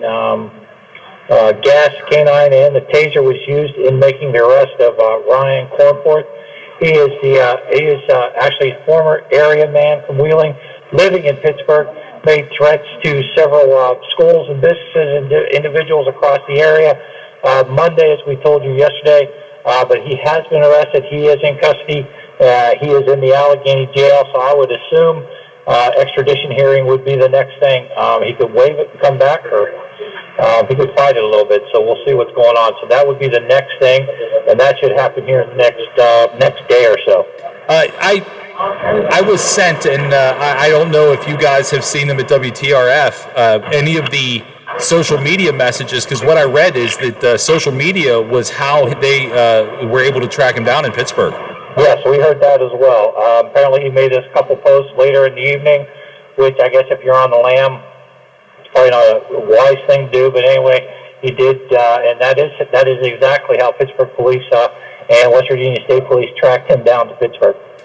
Actually, 19th Street, South 19th Street in Pittsburgh. Yeah, which I think is on the south side of Pittsburgh, where all the bars and restaurants are, if I'm not mistaken.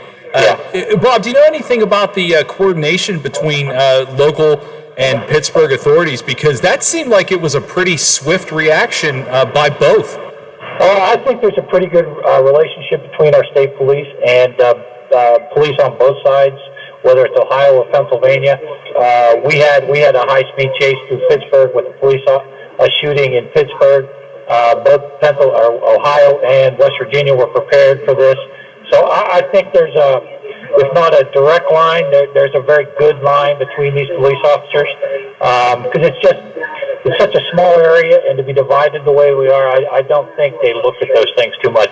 So I think there's a good pipeline between West Virginia State Police and Allegheny Sheriff or Pittsburgh Police. Yeah, I would say so. It was done pretty swift. What else you got at TRF at 5? We're following up on the Johnson & Johnson announcement, where they're taking a pause from giving out the vaccine. We've talked to Howard Gamble with the Ohio County Health Department, also getting a doctor's information on this. As you know, there's been a few cases of clots, so we're going to follow up what they're saying, how this is affect. As you know, the entire state of Ohio, college kids, that was going to be the shot they were going to get. So we're going to see what DeWine how they're shifting gears. So we'll have something on that as well. All right. Thank you so much, Bob. We appreciate it. We'll talk to you tomorrow at 3:45. All right, man. You take it easy. All right. Take care. All right. Bye. You know, Lola, Bob brought up a good point that I kind of just glanced over. Is Johnson & Johnson was the shot of preference for colleges and universities, not just in Ohio, but I think for most of them, the offer, because it's the volume you can do so quickly, as it's only one shot. And now I still think, and again, what the hell do I know about medicine, but I still think it's going to come back, they're going to use the Johnson & Johnson shot. I think today it's kind of a little bit of a shock factor, like, oh, they pulled this. And Fauci said it's going to be days, not weeks, that they're going to review all the information. Now, there may be a restriction for the health conditions of certain people that probably should go with Moderna or Pfizer. I think that's probably likely, but I don't think in any way, shape, or form do they pull the idea of using the Johnson & Johnson vaccine in America. AstraZeneca never made it to America, but it's being used in other places. It got shut down, and now I think it's back being used. Mm-hmm. So, honestly, it had more problems than we've seen thus far in this Johnson & Johnson vaccine. I still would maintain that for college kids, I still think by the time it's that time, I think college kids are going to still end up getting the Johnson & Johnson. I don't think is it significant? Yeah, 6 people are having blood clot issues and their health is significant. However, in the grand scheme of things, out of 1.5 million shots, 6 is a pretty good number. Yeah. You know, I guess, when did people start only operating in absolutes? Like, well, it's not 100% effective, I'm not taking it. Well, neither is Tylenol, but you still take it. Neither is whiskey, but some people will still use it. Look at all the people that, or when you see an ad on TV for anything, this list of side effects is longer than the ad is It's a lot of to times. talk about the good stuff. And yet, something had to have happened in each one of those episodes, those Trials. things. Yeah. So, but nobody questions that. You go into the doctor's office and they say, okay, you have strep, we're giving you this shot. Do you really know what's in that shot? No, but you either drop your drawers or roll up your sleeve and you get the shot because you assume your doctor knows exactly what they're giving you. That's how this is. I marvel at people saying, well, I don't know what's in it. They don't know what's in it. Yes, they do. And we know why and how it got to fruition as quickly as it did. Because the bureaucracy was cut out of it. That's what takes so damn long. Not that they're worrying about what is in it or how it was developed. It's because they have to wait for the money, and then they have to reestablish the research and Yeah, I know. just get it. I know. Wow. Just get it. I agree. We're going to take this quick break. We'll come back and finish with a final thought here for the hour. And then as we look into the 4 o'clock hour, we'll take all your calls to 304-214-1600. This is The Watchdog. This is Bill DeFabio, your host of the variety show with Bill DeFabio. Heard on the Watchdog Monday, Tuesday, Thursday, and Friday. Join me from noon till 2 to talk sports, nostalgia, and hear from some of the legends of the game. You won't believe who I have on next. The Bill DeFabio Variety Show, heard on the Watchdog Monday, Tuesday, Thursday, and Friday. Tune in and get with the program. I'm Bill DeFabio. Join me for the Variety Show on the Watchdog.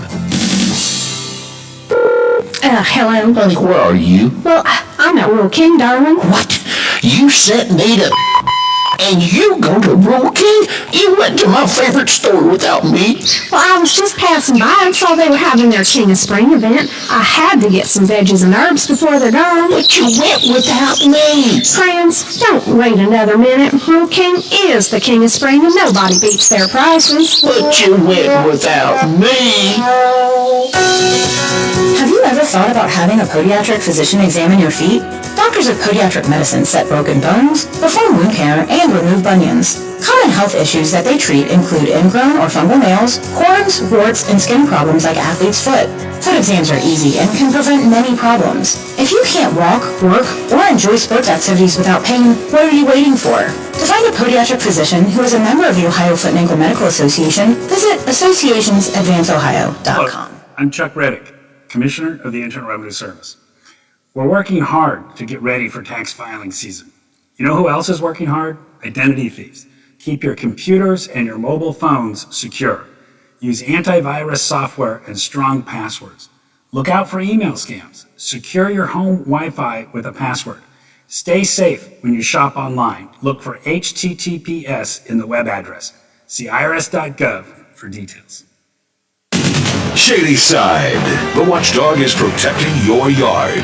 Join Howard Monroe, Hobby Kercheval, Bill DeFabio, and Big Rick for the best live and local talk in the Upper Ohio Valley and beyond. Shady Side trusts the Watchdog. Babies come with lots of decisions. Cloth or disposable? Crib or bassinet? So when it comes to protection, go with the safest, most effective choice, vaccination. Get all the recommended vaccines for your baby by age 2 to protect your child against 14 serious childhood diseases. For more reasons to vaccinate, talk to your child's doctor. Go to cdc.gov/vaccines or call 800-CDC-INFO. A message from the Centers for Disease Control and Prevention.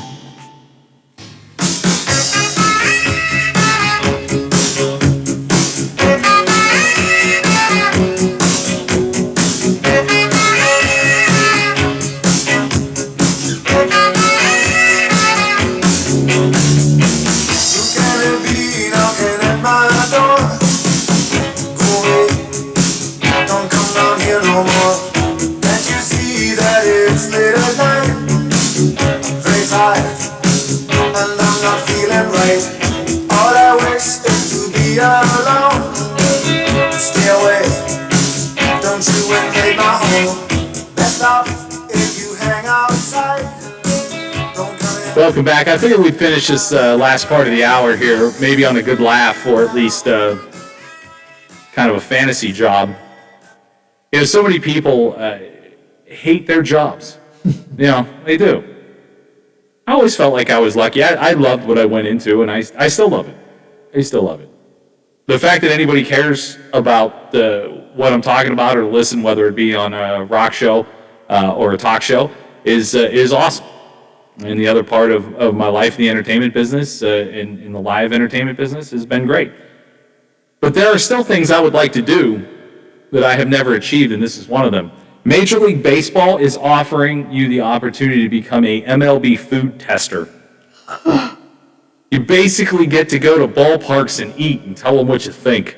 Oh, that was so me. Yeah. That was so me. Yeah, I mean, at PNC Park years ago, and I don't think they do it anymore, they used to have like the all-you-could-eat seats. Now, it was a pretty... I think they still do. Oh, do they still, they still do it?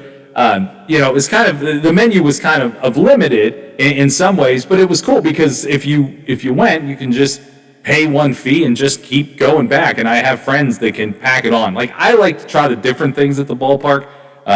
For me to go and have a hot dog at the ballpark, I'm like, I can have a we eat hot dogs here once a week, just randomly someone brings them in or I go pick them up.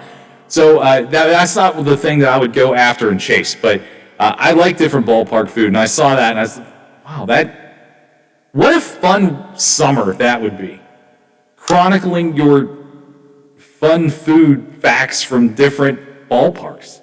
I have friends that, one of my friends, her and her dad, every summer they go to a couple of different ballparks. That's their thing, and they're trying to go to all of them. That would be so great. It would be so great. It's like, here, eat and tell us what you think. That's a real job. Skyline Chili in Cincinnati. Sure. Ooh. Sure.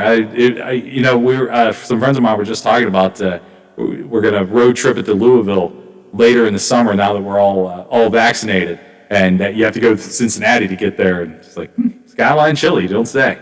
We'll take this call real quick. We're up against a break. Who we got it's there? Dan. Hey, Dan, you got about 40 seconds. What's on your mind? Okay, my quick thing is the Pirates just didn't they don't have a lower quality of players. They have a lower quality of food this year. They have all their food prepackaged, and the hot dogs I got weren't very good. The nachos, the cheese was a little dry, but the chips were all crunched up. Now, the baseball game was good. They won 7-1, and I did get a free Pirates mask, the mask you put over your face, and a magnet. But the quality of food, the buns were kind of dry, not really stale, but dry. But the hot dogs were awful salty, like they'd been, I don't know how it is, but take me out to the ball game. Take you out to the ball game, pal. All right. I got extra pirate masks up and down. You can, relive the days of when the Pirates did. Thanks, pal. I appreciate it. We're going to go ahead and take a break, and we'll be back. From ABC News, I'm Michelle Franzen. The FDA paused the Johnson & Johnson COVID-19 vaccine due to 6 reported cases of rare blood clotting and 1 death. The agency will conduct a review. White House Chief Medical Advisor Dr. Anthony Fauci says the majority of people who received the J&J shot should not worry. Someone who maybe had it a month or 2 ago would say, what does this mean for me? It really doesn't mean anything. You're okay, because if you look at the time frame when this occurs, it's pretty tight, from a few days, 6 to 13 days from the time of the vaccination. Today, President Biden at the White House asked about the pause of the J&J and AstraZeneca vaccines, which has faced similar cases and a review in Europe. He says the U.S. has a surplus of Pfizer and Moderna vaccine. There's enough vaccine that is basically 100% unquestionable for every single solitary American. The president making those comments ahead of his meeting with the Congressional Black Caucus today, calling it a painful week in the wake of protests following the police shooting of Dante Wright just outside Minneapolis. There's an awful lot of things we have to deal with, not when it comes to police, when it comes to advancing the quality economic opportunity. The Minnesota Bureau of Criminal Apprehension identified Brooklyn Center officer Kim Potter as the officer who shot and killed the 20-year-old black motorist during a routine traffic stop. Today, Potter, along with the police chief, resigned. Mayor Mike Elliott says he's appointed 2 members of the police department to be interim leadership in those roles. We want to send a message to the community that we're taking the situation very seriously. He called for calm after several days of protests. The U.S. says it's talking with allies after the International Atomic Energy Agency confirmed Iran plans to enrich to higher levels of uranium. It follows an attack on one of Iran's nuclear facilities. You're listening to ABC News. It's totally normal to be constipated with belly pain, straining, and bloating again and again. No way! You could have a chronic condition called irritable bowel syndrome with constipation, or IBS-C. Linzess, or linaclotide, is a prescription that treats IBS-C in adults. Linzess works differently than laxatives to help relieve belly pain and let you have more frequent and complete bowel movements. Individual results may vary. Do not give to children less than 6, and it should not be given to children 6 to less than 18. It may harm them. Do not take Linzess if you have a bowel blockage. Get immediate help if you develop unusual or severe stomach pain, especially with bloody or black stools. The most common side effect is diarrhea, sometimes severe. If it's severe, stop taking Linzess and call your doctor right away. Other side effects include gas, stomach area pain, and swelling. Talk to your doctor today. You may be able to save on Linzess and make fewer trips to the pharmacy. See if you're eligible to pay as little as $30 for 90 days. Visit linzess.com or call 1-800-LINZESS. Sponsored by AbbVie and Ironwood Pharmaceuticals.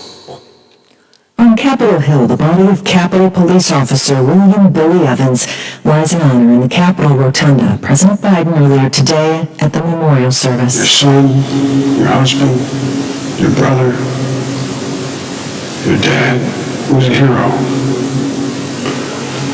And he's part of you. It's in your blood. President offering comfort to his family. Officer Evans died earlier this month when he was attacked by a man who rammed his car into him at the Capitol building barricade. While England continues to lift some lockdown restrictions, the Prime Minister is warning death rates will likely reverse and start to increase. Vaccination rates here are among the highest in the world right now. That program has largely been sold as the ticket back to freedom. But as Boris Johnson says, of course the vaccination program has helped, but the bulk of the work in reducing the disease has been done by the lockdown. The current lockdown's been in place for over 3 months and frustration levels have been growing. The third COVID wave is building on the continent. That inevitably will hit here at some stage. Tom Rivers, ABC News, London. In Houston, a self-driving car is now delivering pizza. Domino's teaming up with the autonomous car company Nuro. Customers can order online. They punch in a special code when the car arrives. The door unlocks so they can get their pizza. This is ABC News. Hi, I'm calling to schedule a shipment. Indeed knows unexpected employee turnover can turn your business upside down. Pickup is at 7. Team, we gotta hustle. Like at Sumita's online tag company, to avoid back orders, she needs to get started hiring right away. I need Indeed. Indeed you do. And the moment you sponsor a job on Indeed, you get a short list of quality candidates from our resume database. Visit Indeed.com/credit and get a $75 credit for your first sponsored job post. Terms and conditions apply. Michelle Franz in ABC News.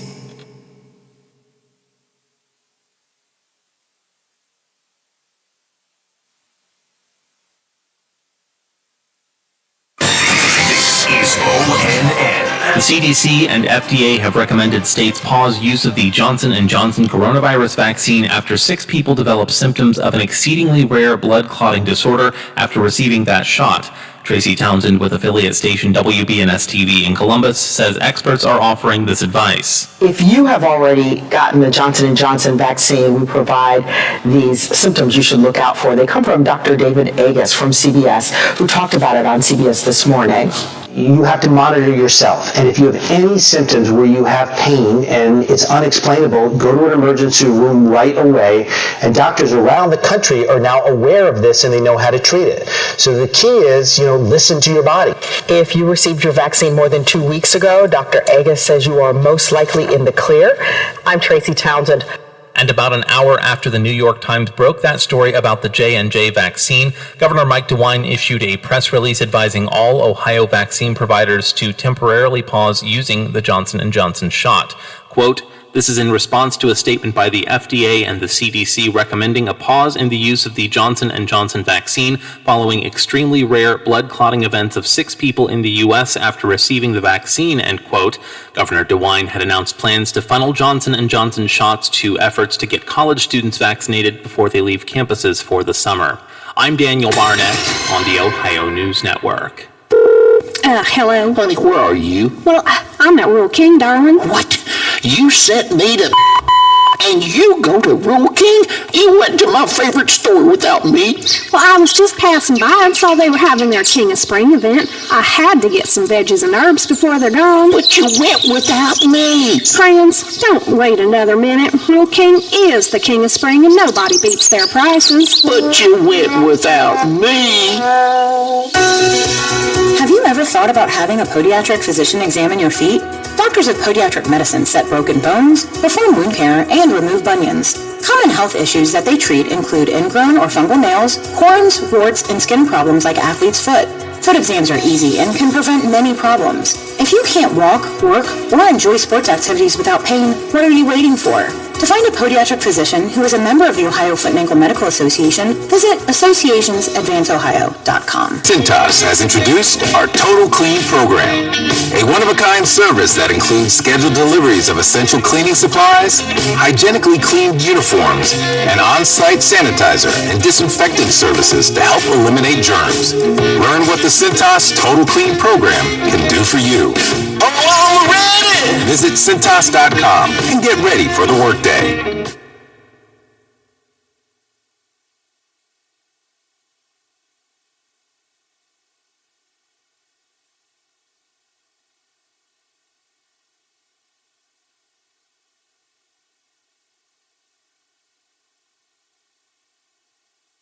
More live and local programming than anyone else in the Ohio Valley. The Watchdog returns in moments.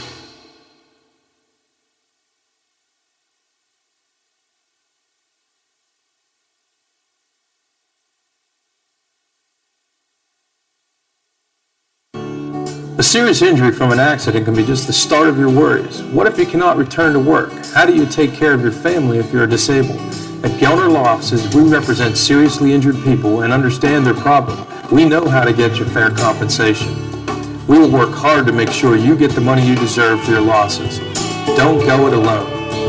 If you're hurt in an accident, call us at 304-242-2900 or visit us at gelnerlaw.com. We'd like to help. Does your dog need groomed or walked? Are you looking for a pet sitter or dog boarding options? If so, call Dirty Paws, Wheeling's newest pet care service, providing the Ohio Valley with everyone's pet care needs. Check us out on Facebook at Dirty Paws WHG or call 304-639-7754. We live for piles of paper, countless calculations, and exact on-the-button balances. More than a phone call at the end of the year to make sure you're square with Uncle Sam. We're an internal resource to run payroll, manage bookkeeping, handle accounts payable, prep and file taxes, and consult for the long-term financial health of your business. Always exact. Glessner and Associates. Hello, everyone. From the Watchdog, I'm the Storm Tracker, Darnell Foster. Weather look at your local weather forecast for your Tuesday. Partly cloudy skies. Daytime high near 70 degrees. Partly cloudy through the evening and the overnight. Below near 48. You'll see mix of clouds and sunshine continuing for your Wednesday with highs in the lower 70s. Have yourself a great day, everyone. From the Watchdog, I'm Darnell Foster. The views and opinions expressed on the following program are not necessarily those of this station or its sponsors. Keeping it real for the right, keeping it real for the left. 100% Real Talk is right here. Real Big Talk continues. Now on the Watchdog, here's Big Rick.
Real Big Talk here on the Watchdog.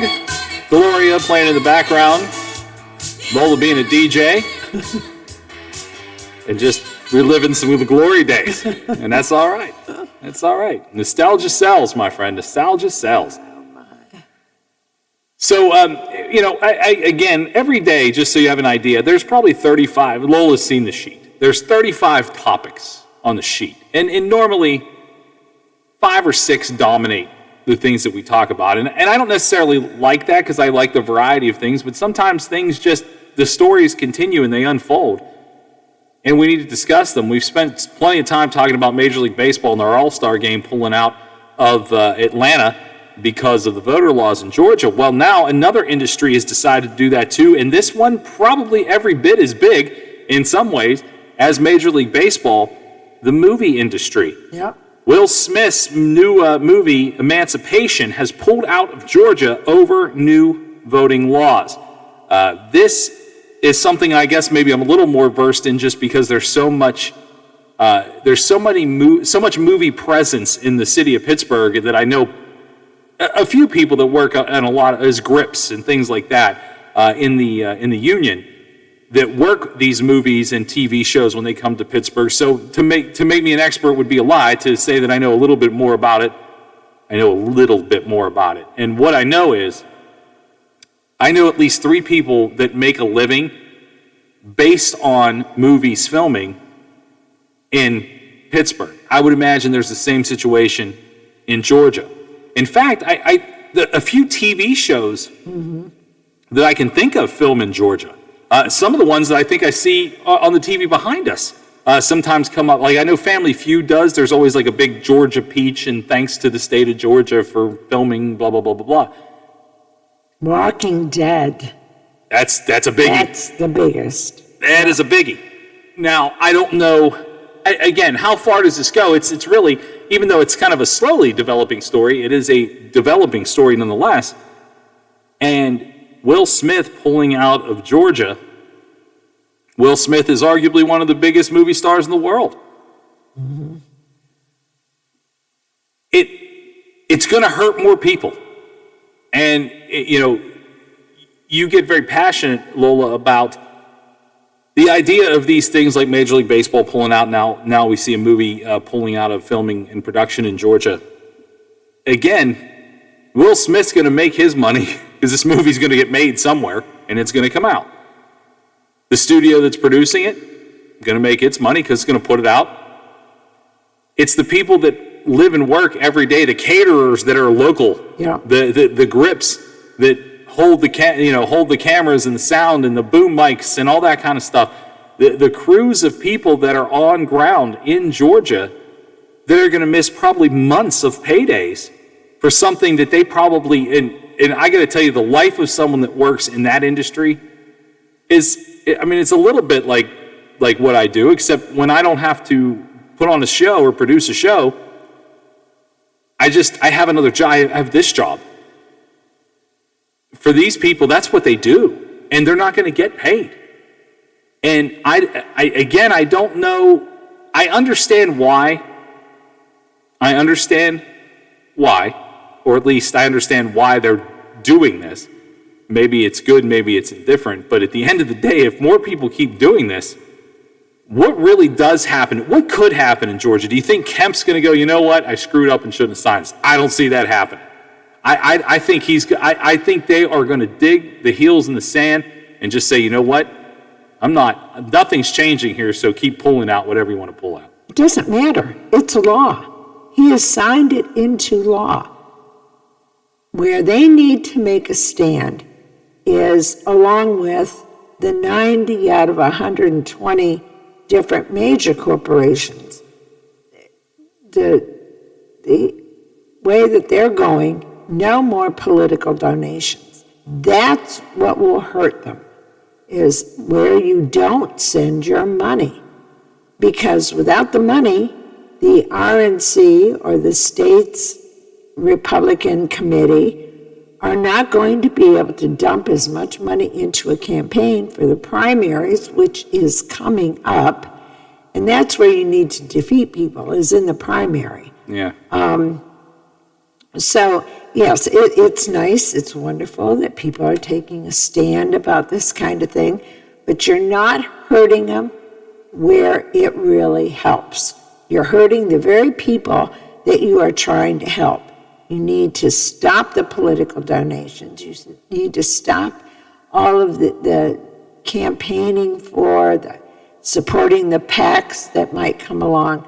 That's where you need to make a stand, not on the basic level of the people that actually are being hurt. Yeah, and it's weird to me that that's not what you're hearing. No, but I think you're right. Good. It looks good. Well, we're going to take a stand. We're going to pull all of our business out of here. But that's not doing any good. No, it's not. It is. It's hurting the people that you're trying essentially to help and protect.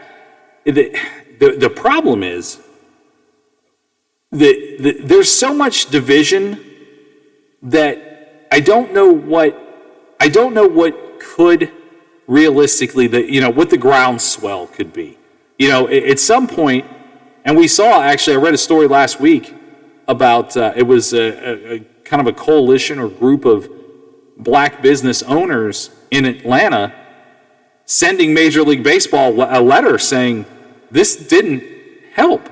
No, I know. Yeah, we appreciate the idea, but this is not going to help my business that's already struggling. And I just really wonder what the fundamental groundswell of people, boots to the ground, that are going to miss out on paychecks from the Major League Baseball, playing the All-Star game in Atlanta, and now certainly this movie filming. What are they going to do? What kind of pressure can citizen groups really put on the state? Well, again, until it's time to vote again, the answer is really none. Yeah. There's none. You can be mad. You can huff and puff and make signs and stand outside of Kemp's office and out of his house, whatever you want to do. But I don't think at the end of the day, that is going to affect anything other than people not having the opportunity to work. And I'm wondering, just simply based on what I've seen happen before and what looks to be now sort of a trend, is when live events come back, I wonder if artists will just refuse to play the state. And there is another industry that's already decimated and can't afford to lose the opportunity to put peanut vendors and people that work in the parking lots and stage hands and all that kind of stuff. Trust me, that's a group of people that hasn't made a dime in 14 months. Mm-hmm. You can't.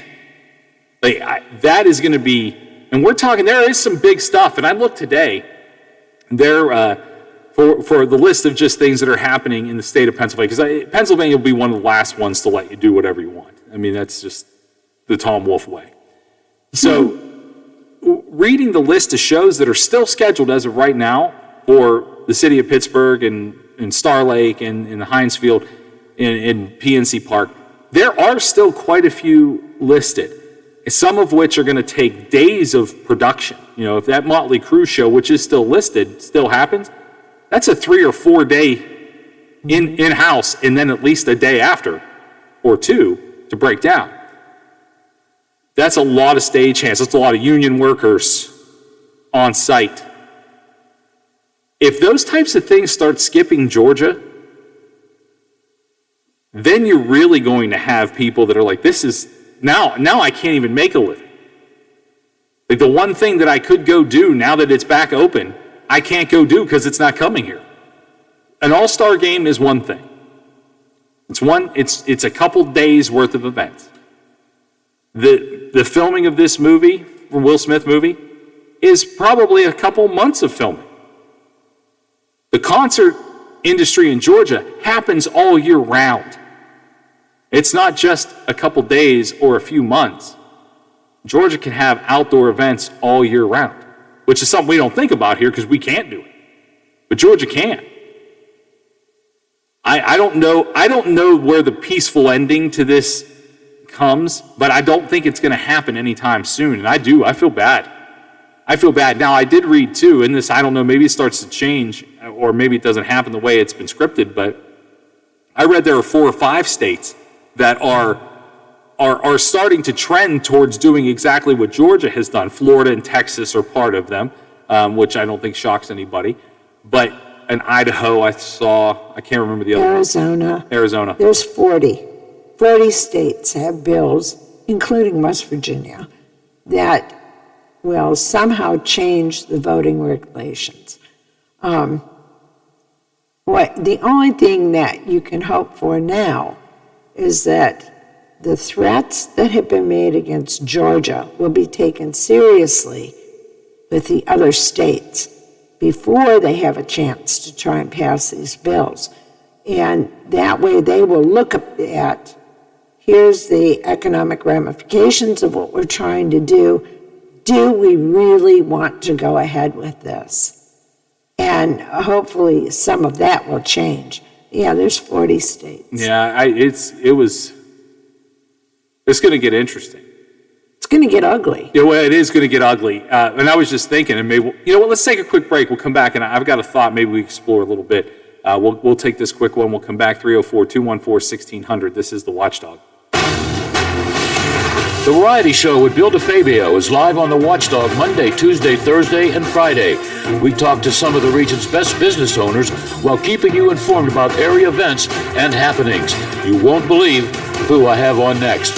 Tune in and get with the program.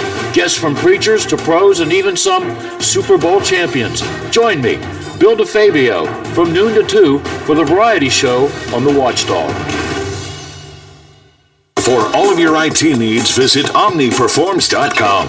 Omni Strategic Technologies, the only IT company that the Watchdog trusts. Now, during the Jim Robinson Ford Lincoln Toyota Pre-Owned Super Sale, select from over 80 vehicles in stock starting under $5,000. Most are local trades, many with one owner. Hurry to Jim Robinson at the Highlands, home of lifetime powertrain protection. Now, during the Jim Robinson Ford Lincoln Toyota Pre-Owned Super Sale, select from over 80 vehicles in stock starting under $5,000. Most are local trades, many with one owner. Hurry to Plumbers and Steam Fitters Local 83 want to thank the owners and contractors of the Ohio Valley for using their locally trained workers to help build for the future. Local 83 helps design, fabricate, and build the gas infrastructure for the oil and gas industry here in the Ohio Valley. Plumbers and Steam Fitters Local 83 is 300 members strong and growing. They also do residential, commercial, and industrial work on both sides of the river. For more information, call Plumbers and Steam Fitters Local 83 at 304-233-4445. Are you or your loved ones facing a serious legal battle? The law office of Paul Harris wants you to know you aren't alone. Do you need someone that's not afraid to go to trial and fight for your rights? Attorney Paul Harris and his team are willing to go where most firms are not. The courtroom. With a successful track record in civil litigation, criminal defense, including tax issues and healthcare fraud, Harris Law Office will fight for their clients by offering the most aggressive representation in and out of court. Call Paul Harris at Harris Law Office for a free consultation. 304-232-5300. Saving money in your next outdoor project with 11% off everything. Now at Menards. AC2 pressure treated lumber is good for any outdoor project. Use quality AC2 pressure treated lumber to create your outdoor living space. All AC2 pressure treated lumber is 11% off. Get 11% off everything now at Menards. Good through April 17th. Savings are mail-in rebate. Some exclusions apply. See store for details. Save big money at Menards. This guy knows so much about sports. They based the Sports Almanac from Back to the Future off of his Dream Journal. He's Bill DeFabio, weekdays noon to 2 on the Valley's only network dedicated to live and local talk radio, The Watchdog.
Welcome back. That's Lolo, I'm Rick. Real Big Talk continues on the Watchdog. Before we went to the break, we were talking about, obviously, as you've heard by now, if you listen to the show or just have seen it anywhere, that Major League Baseball pulled the All-Star Game out of Atlanta. Now, Will Smith has pulled the production of his new film also out of the state of Georgia. And Lola and I discussed how a lot of other states, looks like about 40 of them, are contemplating doing some sort of shifting to their voting laws. Not necessarily mirroring Georgia, but all have voting laws kind of on the docket. And what you said something, Lola, that made me really think about that. Now, when we're talking about Texas, Florida, or Arizona, now Arizona, maybe a little different after what we saw in the election, but Texas and Florida particularly, no one will be shocked if they're the most stringent, right, like Georgia. No one's going to even blink an eye. No one's going to blink an eye. And then you have other states that may do this that would tighten up, or however you want to look at it, objectively, voter laws. And if you start to see what happened in Georgia, you first of all, these big companies, whether it be baseball, movie companies, whatever, they can't avoid going everywhere. I mean, at some point, if you don't like something in somebody's state and you're going to avoid going there, if it gets to you don't like what's going on in 40 states, that gives you 10 in which to operate. That's not enough. But you pointed out West Virginia is also looking to, whatever it is, however you want to phrase it, to their voting laws, whether it's, you want to say tweak, tighten, whatever. Mm-hmm. West Virginia, I maintain, has nothing to currently lose by doing that. No, they don't. And so I don't know. Sure, we're going to have citizens in the state that make noise about this because they don't feel it's right. But legitimately, we have seen West Virginia and its lawmakers do whatever it wants. Yep. And there is no Major League Baseball game coming to West Virginia to be pulled out. Really, there's not a lot of movie filming in West Virginia to pull out like Georgia is seeing. There are no professional sports playing, coming to, or even attempting to come to West Virginia. Well, the ones that did got booted out by MLB, so. Yeah.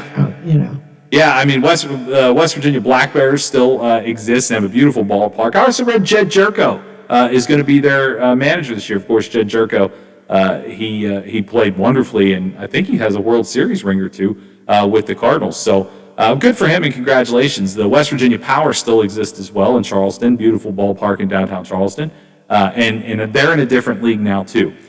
But what I'm saying is the big things that other states could risk, West Virginia doesn't risk because they don't come here anyway. The governor can puff out his chest about the Virgin Hyperloop, which is a cool thing. Don't get me wrong. I'm not dogging the Virgin Hyperloop. But there are some things that West Virginia and its citizens may just have to endure because there's not going to be a lot of boycotting because not a lot of stuff is necessarily coming to the state like a Georgia, a Texas, a Florida would have to deal with. So I feel like the citizens of West Virginia may actually have even less power to fight back against some of these laws that they don't like because there's nothing that is going to pull out and go, you know what, we're not coming here. We have Durbin on the line? Yeah, we do. All right, Durbin, how are you? Not too bad, but I just got in for the potato patch. Hey, how they looking out there? I'll tell you what, don't need any rain. I put some good onions in there, crying pretty good. All right. Here's the thing, and if I say something, I apologize because, in all honesty, I'd say that you guys vote with a D, and I probably vote with an R, and that's okay. Hey, you know what's funny? Is that you're actually wrong. Yeah. Is that right? Yeah. Well, you know what? I'm proud of both of you. It doesn't matter. I'm just proud of you both. No, I appreciate that. And you're welcome to say anything as long as you don't swear. We're good. No, I wouldn't do that to you or Lola, either one of them. I wouldn't be a gentleman if I did. I'd use somebody else's name if I did. But anyway, what I see in Georgia, and I'm not a well-educated man. I mean, I went to some trade schools and stuff like that, but I didn't graduate high school. But what I see in Georgia is what they call blackmail. And I don't mean that derogatory or anything else. That's how I see that, is if you don't let us run this how we want, then we're going to do this and we're going to take our candy away. And that's just really how I see it. That, I'm sorry that Coca-Cola thinks that they need to get involved. I mean, and the other companies, I don't see where that, I work for Met, and to be honest with you, Emmett Boyle would never tell me how to vote. Now, the union tried to do that as far as that goes, but Emmett never said, I'm sure he wants to vote Republican or whatever, but I just don't see where politics is really, it's out there someplace I've never seen it before. It's scary. I'm scared for this country in a lot of ways. You're not wrong. And first of all, I do want to correct you. Just because you didn't necessarily go to school doesn't mean you're not educated, Durbin. I went to school. No, but what I'm saying, I mean, you kind of try to downplay yourself, and I think you sound very well educated as to your ideas and thoughts. You've obviously learned a lot over the years, so don't ever think just because you may not have a college degree hanging on the wall that you're not an educated person. That is for sure. Well, but like I said, I'm not. I used to be a Democrat years ago. And the only thing I can speak just for myself, I never left the Democratic Party. The Democratic Party left me. I feel the same way. That's like you called and thought that we were both voting with D's. I feel the same way. I actually moved towards the R for that same purpose. I felt like this was no longer a party that represented the things that I was believing in. More so, more than half of my beliefs started to become what looked to be conservative than liberal. And so that's when you have to kind of make that choice. So, but I agree with you. I think a lot of people agree with you, actually. But I guess maybe that's because I've talked to Howard several times, and I just got used to talking to a Democrat there. I'm sorry. Well, that's your problem there, Durbin. That's your problem. But anyway, yeah, I don't have a lot more to say about it. It's just that, you know what, if everybody would take the time and go to the graveyard and look at Robert E. Lee's farm where the graveyard is, and look at all them tombstones there for all them fellers that died, you know, and stop and think what they died for. They died to give us something that's so precious, and we don't use it. I mean, we think, you know, we're lazy, we don't go vote, and we let these politicians they think they run us and stuff like that. I just believe that, you know, just like the president, he gets 2 terms, he's out of there. And I think that we should do that, you know, with a lot of them. And why should you go to college to learn political science, and that guarantees you a job in Washington, D.C.? You know what I'm saying? Yeah, I mean, as someone like me, who, the idea of politics, honestly, until about 3 months ago, I never talked about it with anybody. Go ahead, Lola. Here's the thing, Durbin. This is what my mother always said. And I trusted my mom on everything that she said. She said, why do we need term limits when actually we have term limits? If you don't like somebody, you vote them out instead of being lazy and allowing them to continue to represent you. What you need to do is get off your high horse and work to get somebody else in there. And I happen to agree with that. I mean, truthfully, in this day and age, yes, I think we do need term limits. 6 years across the board. 6 years for a House of Representatives, 6 years for the Senate. That gives you time to get done what you went there supposedly to do. But I have to agree with her. If you don't like them, vote them out. And yet the funniest thing is when they do a survey, they'll go, okay, Congress is at 20% approval rating. You know, what don't you like? Oh, I don't like any. What about your guy? Oh, my guy is great. You know, so how do you fight that kind of thing? You know, so aside from voting them out, I think we need 6-year term limits across the board. That gives you time to build up some relationships with people so that you can get the bills you want passed, and then you're gone. You know, the Founding Fathers did not intend for people to make a Senate or a representative a lifetime appointment. You know, it was you go there, you leave your farm, and you leave it in good hands. You go and you take care of business, and then you go back to being a gentleman farmer. That's what it was supposed to be. Not this crap of going in and staying there for 40-some years, and your mindset never changes from the time you got there until you leave. It's just, but it's us. We're lazy. We don't want to do the work. Well said. Well said. Well, I'm going to vote for you. I don't know what the hell you run for. Mayor Wheeling. We need a mayor in Wheeling. That's what I'd say. Mayor for Wheeling. Wheeling Island mayor. Right there. She's got my vote. Durbin, as always, thanks for the call, and we love your opinions. You're always welcome to call this show. Okay, buddy. You take care. Take care, Durbin. Good luck with those potatoes. We're going to go ahead and take a break. Let Lola go out there, get the campaign, get the trail, and we'll take this break. We'll come back. We'll wrap up the show right here on the Watchdog. The Metro News Update is brought to you by Thomas Auto Centers, Mall Road, St. Clairsville. Get the best deal at Thomas Auto Centers. West Virginia Metro News, I'm Chris Lawrence. Governor Jim Justice says the state will be able to move on with the Pfizer and Moderna vaccines now that it has put the Johnson & Johnson vaccine on the shelf for the time being. That from a recommendation from the CDC and FDA. Metro News statewide correspondent Brad McElhaney says the percentage of cases causing concern, though, is very minimal. Blood clots for six people out of the 6.8 million people. So, the odds are forever in your favor if you are getting vaccinated. A Marshall University student vaccination event today was scheduled to use the Johnson & Johnson vaccine, but they have since switched it over to Moderna.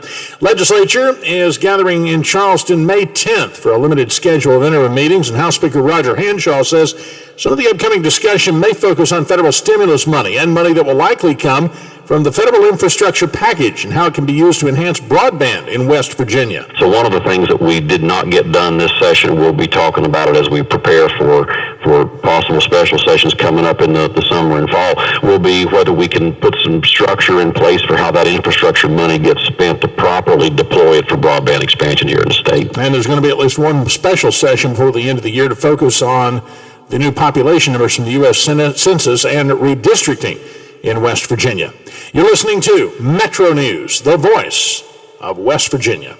A Morgantown man charged for a role in the January 6th riot at the U.S. Capitol wants a jury trial. George Tanios appeared via video for a status hearing in D.C. federal court today. He answered a number of routine questions in that hearing, including expressing his desire for a trial by jury, also to enter a plea of not guilty to the charges, and he once again has sought a bond hearing as he remains in jail awaiting trial.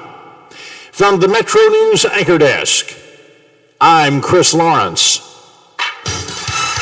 AutomotiveMap.com presents the Sports Flash, powered by The Score on The Watchdog. I'm John Thayer. West Virginia and Marshall will meet tomorrow night in Morgantown in baseball action. West Virginia enters the matchup 12-14 overall, coming off of a win. Marshall, on the other hand, has dropped 12 consecutive games and sits 4-19 on the season. First pitch tomorrow is set for 6:30. NHL tonight, the Washington Capitals are back home to host the Philadelphia Flyers. The game will be televised on NBC as said. The Caps have won back-to-back games. In Major League Baseball today, the Orioles are set to host the Seattle Mariners in a doubleheader after a postponement yesterday. The Pirates are at home against the Padres, and the Nationals are on the road in St. Louis to play the Cardinals. Download the Score app today. Lightning fast sports alerts. It's why the Score app is one of North America's most popular sports apps. I'm John Thayer with the Sports Flash, powered by The Score on The Watchdog. O'Reilly. Cleaning your fuel system can make your car run better and improve gas mileage. Visit O'Reilly Auto Parts and pick up a bottle of Chevron Techron Fuel System Cleaner and add it to your tank during your next fill-up. On sale now, buy one, get one free at O'Reilly Auto Parts. Stop by and talk to our professional parts people today or visit O'ReillyAuto.com. O'Reilly Auto Parts. Bodega, Alpha and Omega. Siamese sailors sell celery sandwiches. Sawing-a-bada, serving platter. Hey, Jamie? Yes? Did you want to try reading that line on the script there? Oh, yeah, let's see. You could say big when you bundle your home and auto with Progressive, that one? Yes. Yeah, no, I'm just not warmed up yet. Shouldn't be long. Detector test. Bundle your home and auto with Progressive today. The marmot mangled my mushy pork pancake. Progressive Casualty Insurance. Oh, there's something so real about living local. And I know without a doubt I'm not alone. And I love living local. There's nowhere else I'd rather be. So I love living local. WTRF is working for me. The Ohio Valley is where I love to be. Hello, it's John Kozik, founder and president of TurboTrack Realty, and I buy houses as is, fast for cash. Call me today for an all-cash offer on any of your properties, and we can close within days at 614-362-2000, 362-2000. Do you own a property that's outdated and needs thousands of dollars in repairs? Great, I'll buy it. I'm a private real estate investor who can solve your real estate problems fast for cash. Do you want to sell and just be done with it? Okay, great. I buy vacant properties, boarded up houses, pre-foreclosures, and inherited properties. I also buy apartment buildings, rental portfolios, divorce homes. I even buy my tenant won't pay me the rent houses. I look forward to solving your real estate problems today. Give me a call for an all-cash offer at 614-362-2000, 614-362-2000. St. Clairsville, the watchdog is protecting your yard.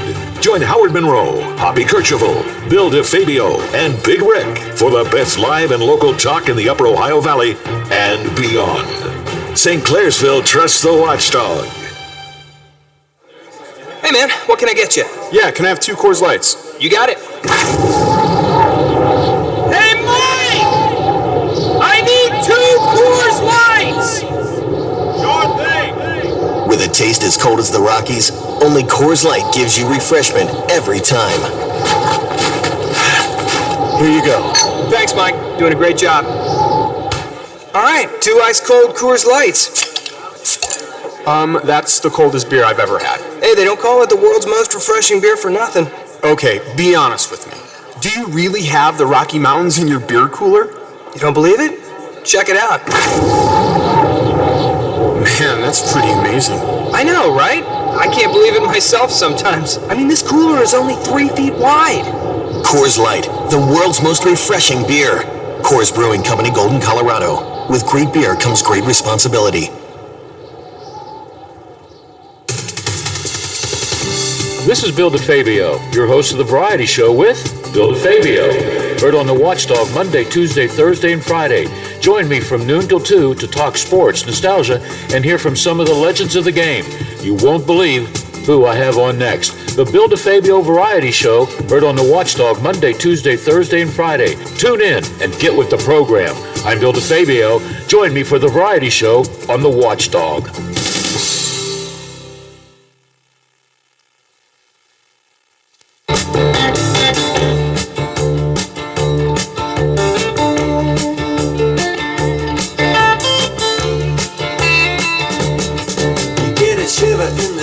It's raining in the park, but meantime, sound of the river, you stop and you hold everything. A band is blowing Dixie, double fall time.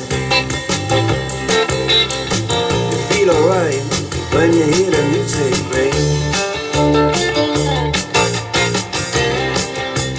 And now you step inside, but you don't see too many faces. Coming out of the rain, they hear the jazz go down. Ooh, I could just listen to all this music all day long. Absolutely. Absolutely. I don't know who's choosing this. Gee. You are. Yesterday and today, just slaying it. Somebody called yesterday and said, "Who's doing the music?" I said, "I am." I said, "Well, you're doing a really good job." Yeah, you are. You are. I think the right songs add something to this show. Well, God knows I don't. If it weren't for you and the music, I don't know why anybody'd listen. Oh, I just ramble on. It's all right. Ramble on. We got a few more topics we can get to ramble on about. All right. A couple of quick interesting notes. This would be tough. What? Charles Schwab accidentally put $1.2 million into a woman's bank account and she won't give it back. I don't blame her. Oh my gosh, you give it to me, it's mine. Seriously, it's mine. Invoking the legendary slogan of your childhood, finders, keepers, losers, weepers. 1.2 million. Run. Take it out. Put it in a Cayman's bank account. Well, not even that. Go to the Caymans. Yeah. I mean, I hate to say it because I feel like I should be an upstanding member of the community, but if Charles Schwab drops that into my account, I assure you I'm not here tomorrow. Or ever. I live in Mexico. Absolutely. I live in Mexico. Margaritas and senoritas. And Charles Schwab dollars. We're COVID free. We can go. Yeah. Absolutely. I'd be the only guy jumping back across the wall. Like, the hell with it. I'm going, oh, Lola, I'm sorry. I didn't know you were drinking. Oh, I'm sorry. Drinking water, folks. Well, no, but I mean, Water. just I didn't see that you had the cup in your hand, and I said that. But yeah, I would be the only guy. I got 1.2 mil, and I never had that before. I'll see ya. Yeah. See ya. Watch me do this swan dive up and over. I look like the triple Lindy from Back to School. And Rodney Dangerfield, one of my all-time favorites. But yeah, 1.2 mil. I'm giving it back. I'm running. You can go to Canada. Canada, if you can get into Canada, was just voted, and I have a friend who's Canadian, just posted it too while I was scrolling through my newsfeed. Canada has been awarded best country in the world. Most livable country in the world. And you know what? Hey. Canada's great. I get it. Yeah, well, I was going to say, you know, I've spent plenty of time there in my life too, but yeah, I just don't know that I want to, if Mexico's available, I think I'll probably just Who has the better tax laws? You know, Yeah, well- that's Governor Justice. See, you missed the boat. Yeah, seriously. If he wants people to start moving to West Virginia, he should probably install some beach. That would help. The beaches of the mighty Ohio and Kanawha River. That's right. Are probably not going to lure enough people. Hey, my beach over there on the island is really cool. Yeah, that's true. It is. Do we need to take one more before we go? If you want, you don't have to if you don't want to. Yeah, go ahead. We'll take one more. We'll come back. We'll talk a couple sports stories, and we'll get out of here for the evening. This is the Watchdog. There's a place where family and tradition are forged in the West Virginia hills, strengthened by the inspiration of a world-class education, where hands-on learning is encouraged and applied. A community where you will be supported and be inspired to support others. An experience that is more than just a university. It's a place you'll call home. A legacy you'll leave for generations to come. It's all here at West Liberty University. Wheeling Coin and Hobby on 10th Street in Wheeling, next to the Bridge Tavern in downtown Wheeling, wants to buy any and all unwanted gold and silver jewelry. They are paying top dollar for 10, 14, 18, and 22 karat gold plus 925 sterling silver. They also want to buy collectible coins and paper money from before 1933. Wheeling Coin and Hobby is open daily from 9 a.m. to 5 p.m., Monday through Saturday. Coin and Hobby, 304-232-8430, and add them on Facebook. Plumbers and Steam Fitters Local 83 want to thank the owners and contractors of the Ohio Valley for using their locally trained workers to help build for the future. Local 83 helps design, fabricate, and build the gas infrastructure for the oil and gas industry here in the Ohio Valley. Plumbers and Steam Fitters Local 83 is 300 members strong and growing. They also do residential, commercial, and industrial work on both sides of the river. For more information, call Plumbers and Steam Fitters Local 83 at 304-233-4444. There's a place where family and tradition are forged in the West Virginia hills, strengthened by the inspiration of a world-class education, where hands-on learning is encouraged and applied. A community where you will be supported and be inspired to support others. An experience that is more than just a university. It's a place you'll call home. A legacy you'll leave for generations to come. It's all here at West Liberty University. Does your dog need groomed or walked? Are you looking for a pet sitter or dog boarding options? If so, call Dirty Paws, Wheeling's newest pet care service, providing the Ohio Valley with everyone's pet care needs. Check us out on Facebook at Dirty Paws WHG or call 304-639-7754. Toyota RAV4 is the #1 selling SUV in America over the last year. Available as a hybrid and with all-wheel drive, it has the style and versatility for all your life's adventures. And through May 3rd, get up to $1,250 cash back from Toyota on select new 2021 RAV4s. Shop Toyota's official website for deals, buyatoyota.com. Then see your Toyota dealer. Go Toyota, and let's go places.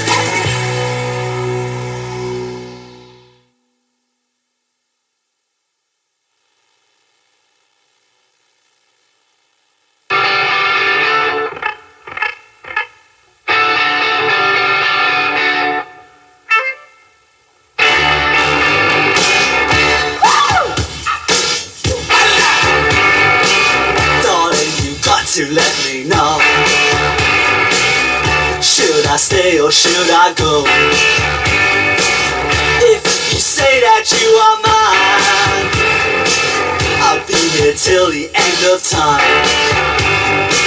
So you got to let me know, should I stay or should I go? It's always tease, tease, tease.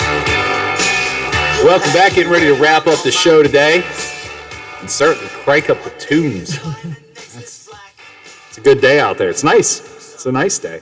A couple other things we want to get to, some notes that we didn't get to throughout the show that I thought were worth mentioning. The guy from Morgantown that bear sprayed Officer Brian Sicknick. Yes, him, another upstanding citizen. Pleads not guilty. I didn't see that coming. There's a video of you. There's also a receipt from you buying the bear spray in, I think it was Bridgeport maybe that he bought it. Probably, likely on his way, because that's on the way to Washington, D.C., not making fun of it. It's obviously a terrible, tragic thing, but it's going to be interesting to see how that plays out. George Tanios is the guy's name. Like I said, if you've never heard me talk about this guy used to come into a radio station that I worked at in Morgantown, and he owned a sandwich shop right down the street. And he would bring sandwiches. I mean, I've interacted with this guy, and now I had heard rumblings of people that just go, that guy's not my guy.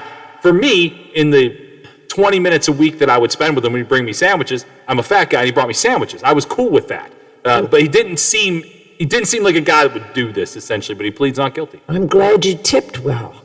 You gotta tip well. Because that may have made a difference. Yeah, I mean, it's a weird thing. I mean, this, maybe the insurrection hit me different just because we were doing this. It was day 3 of our doing this show together, and so maybe it hits me on something on a different level because I was A, terrified that I don't know how to do this, and B, that the capital of the United States was raided. But the fact that I knew that guy in a small manner, it's kind of weird, weird to shake, especially when I see the stories, and I saw today, pleads not guilty. I don't think that's going to go well. Hank Azaria, one of my favorite shows ever is The Simpsons. It still is The Simpsons. It'll always be The Simpsons. Hank Azaria, who of course voices many different characters on the show The Simpsons, wants to apologize to every Indian for voicing Apu. Apu, of course, is the lovable Quickie Mart owner and employee in the show and has been for 1,000 seasons of The Simpsons. It's been on for a very long time and continues to go, and it continues to be very well written. I mean, I still enjoy it. And I find this kind of awkward because it was never a problem until now. And I don't think it was done in a disrespectful way ever. And I have truly seen every episode of this show. Every episode of this show. I guess maybe because I'm not offended, that doesn't mean that other people can't be, but I just think it's odd because this is one of the characters that made you Hank Azaria. And now are you regretting doing it? I don't know. I appreciate that he wants to be sensitive to people and be kind to them, but I also don't think I've ever heard anybody complain about this either. It's never been a canceled The Simpsons. He came out and did this on his own. I don't know if he's trying to avoid the idea of cancel The Simpsons, but I don't know. To me, I think it's too far. But then again, it's not my voice. I don't know. Kind of an odd thing, I think. At least, fine. You don't want to voice it anymore. There's also been actors on The Simpsons that decided there are some black characters on The Simpsons that are no longer going to voice any black characters. Again, they're drawn. It's not a real person. You're not taking somebody's job. It's just they're drawn characters. Dr. Hibbert is not an actual human. He is in fact a cartoon. So maybe I'm just starting to fight back against some of the sensitivity. I do care about people in a sense that I don't wish harm or want anybody to feel bad, but I also realize that this is probably a bit too far. James Conner, former Steeler, now the running back for the Arizona Cardinals. He gets picked up on a 1-year deal. I think Conner is inconsistent and gets hurt way too much as a Steeler fan. However, that part of me that also we share a common storyline in our lives, both cancer survivors. I wish James Conner nothing but the absolute best. I hope he goes to Arizona and absolutely slays it. He will. And he'll get a great contract next year when he's a free agent. Have at it. Yeah, I really hope he does. That's it. We're wrapping it up for the day. That's Lola. I'm Rick. We'll come back tomorrow and do it all again. 2 p.m. right here on The Watchdog. Good evening, everyone.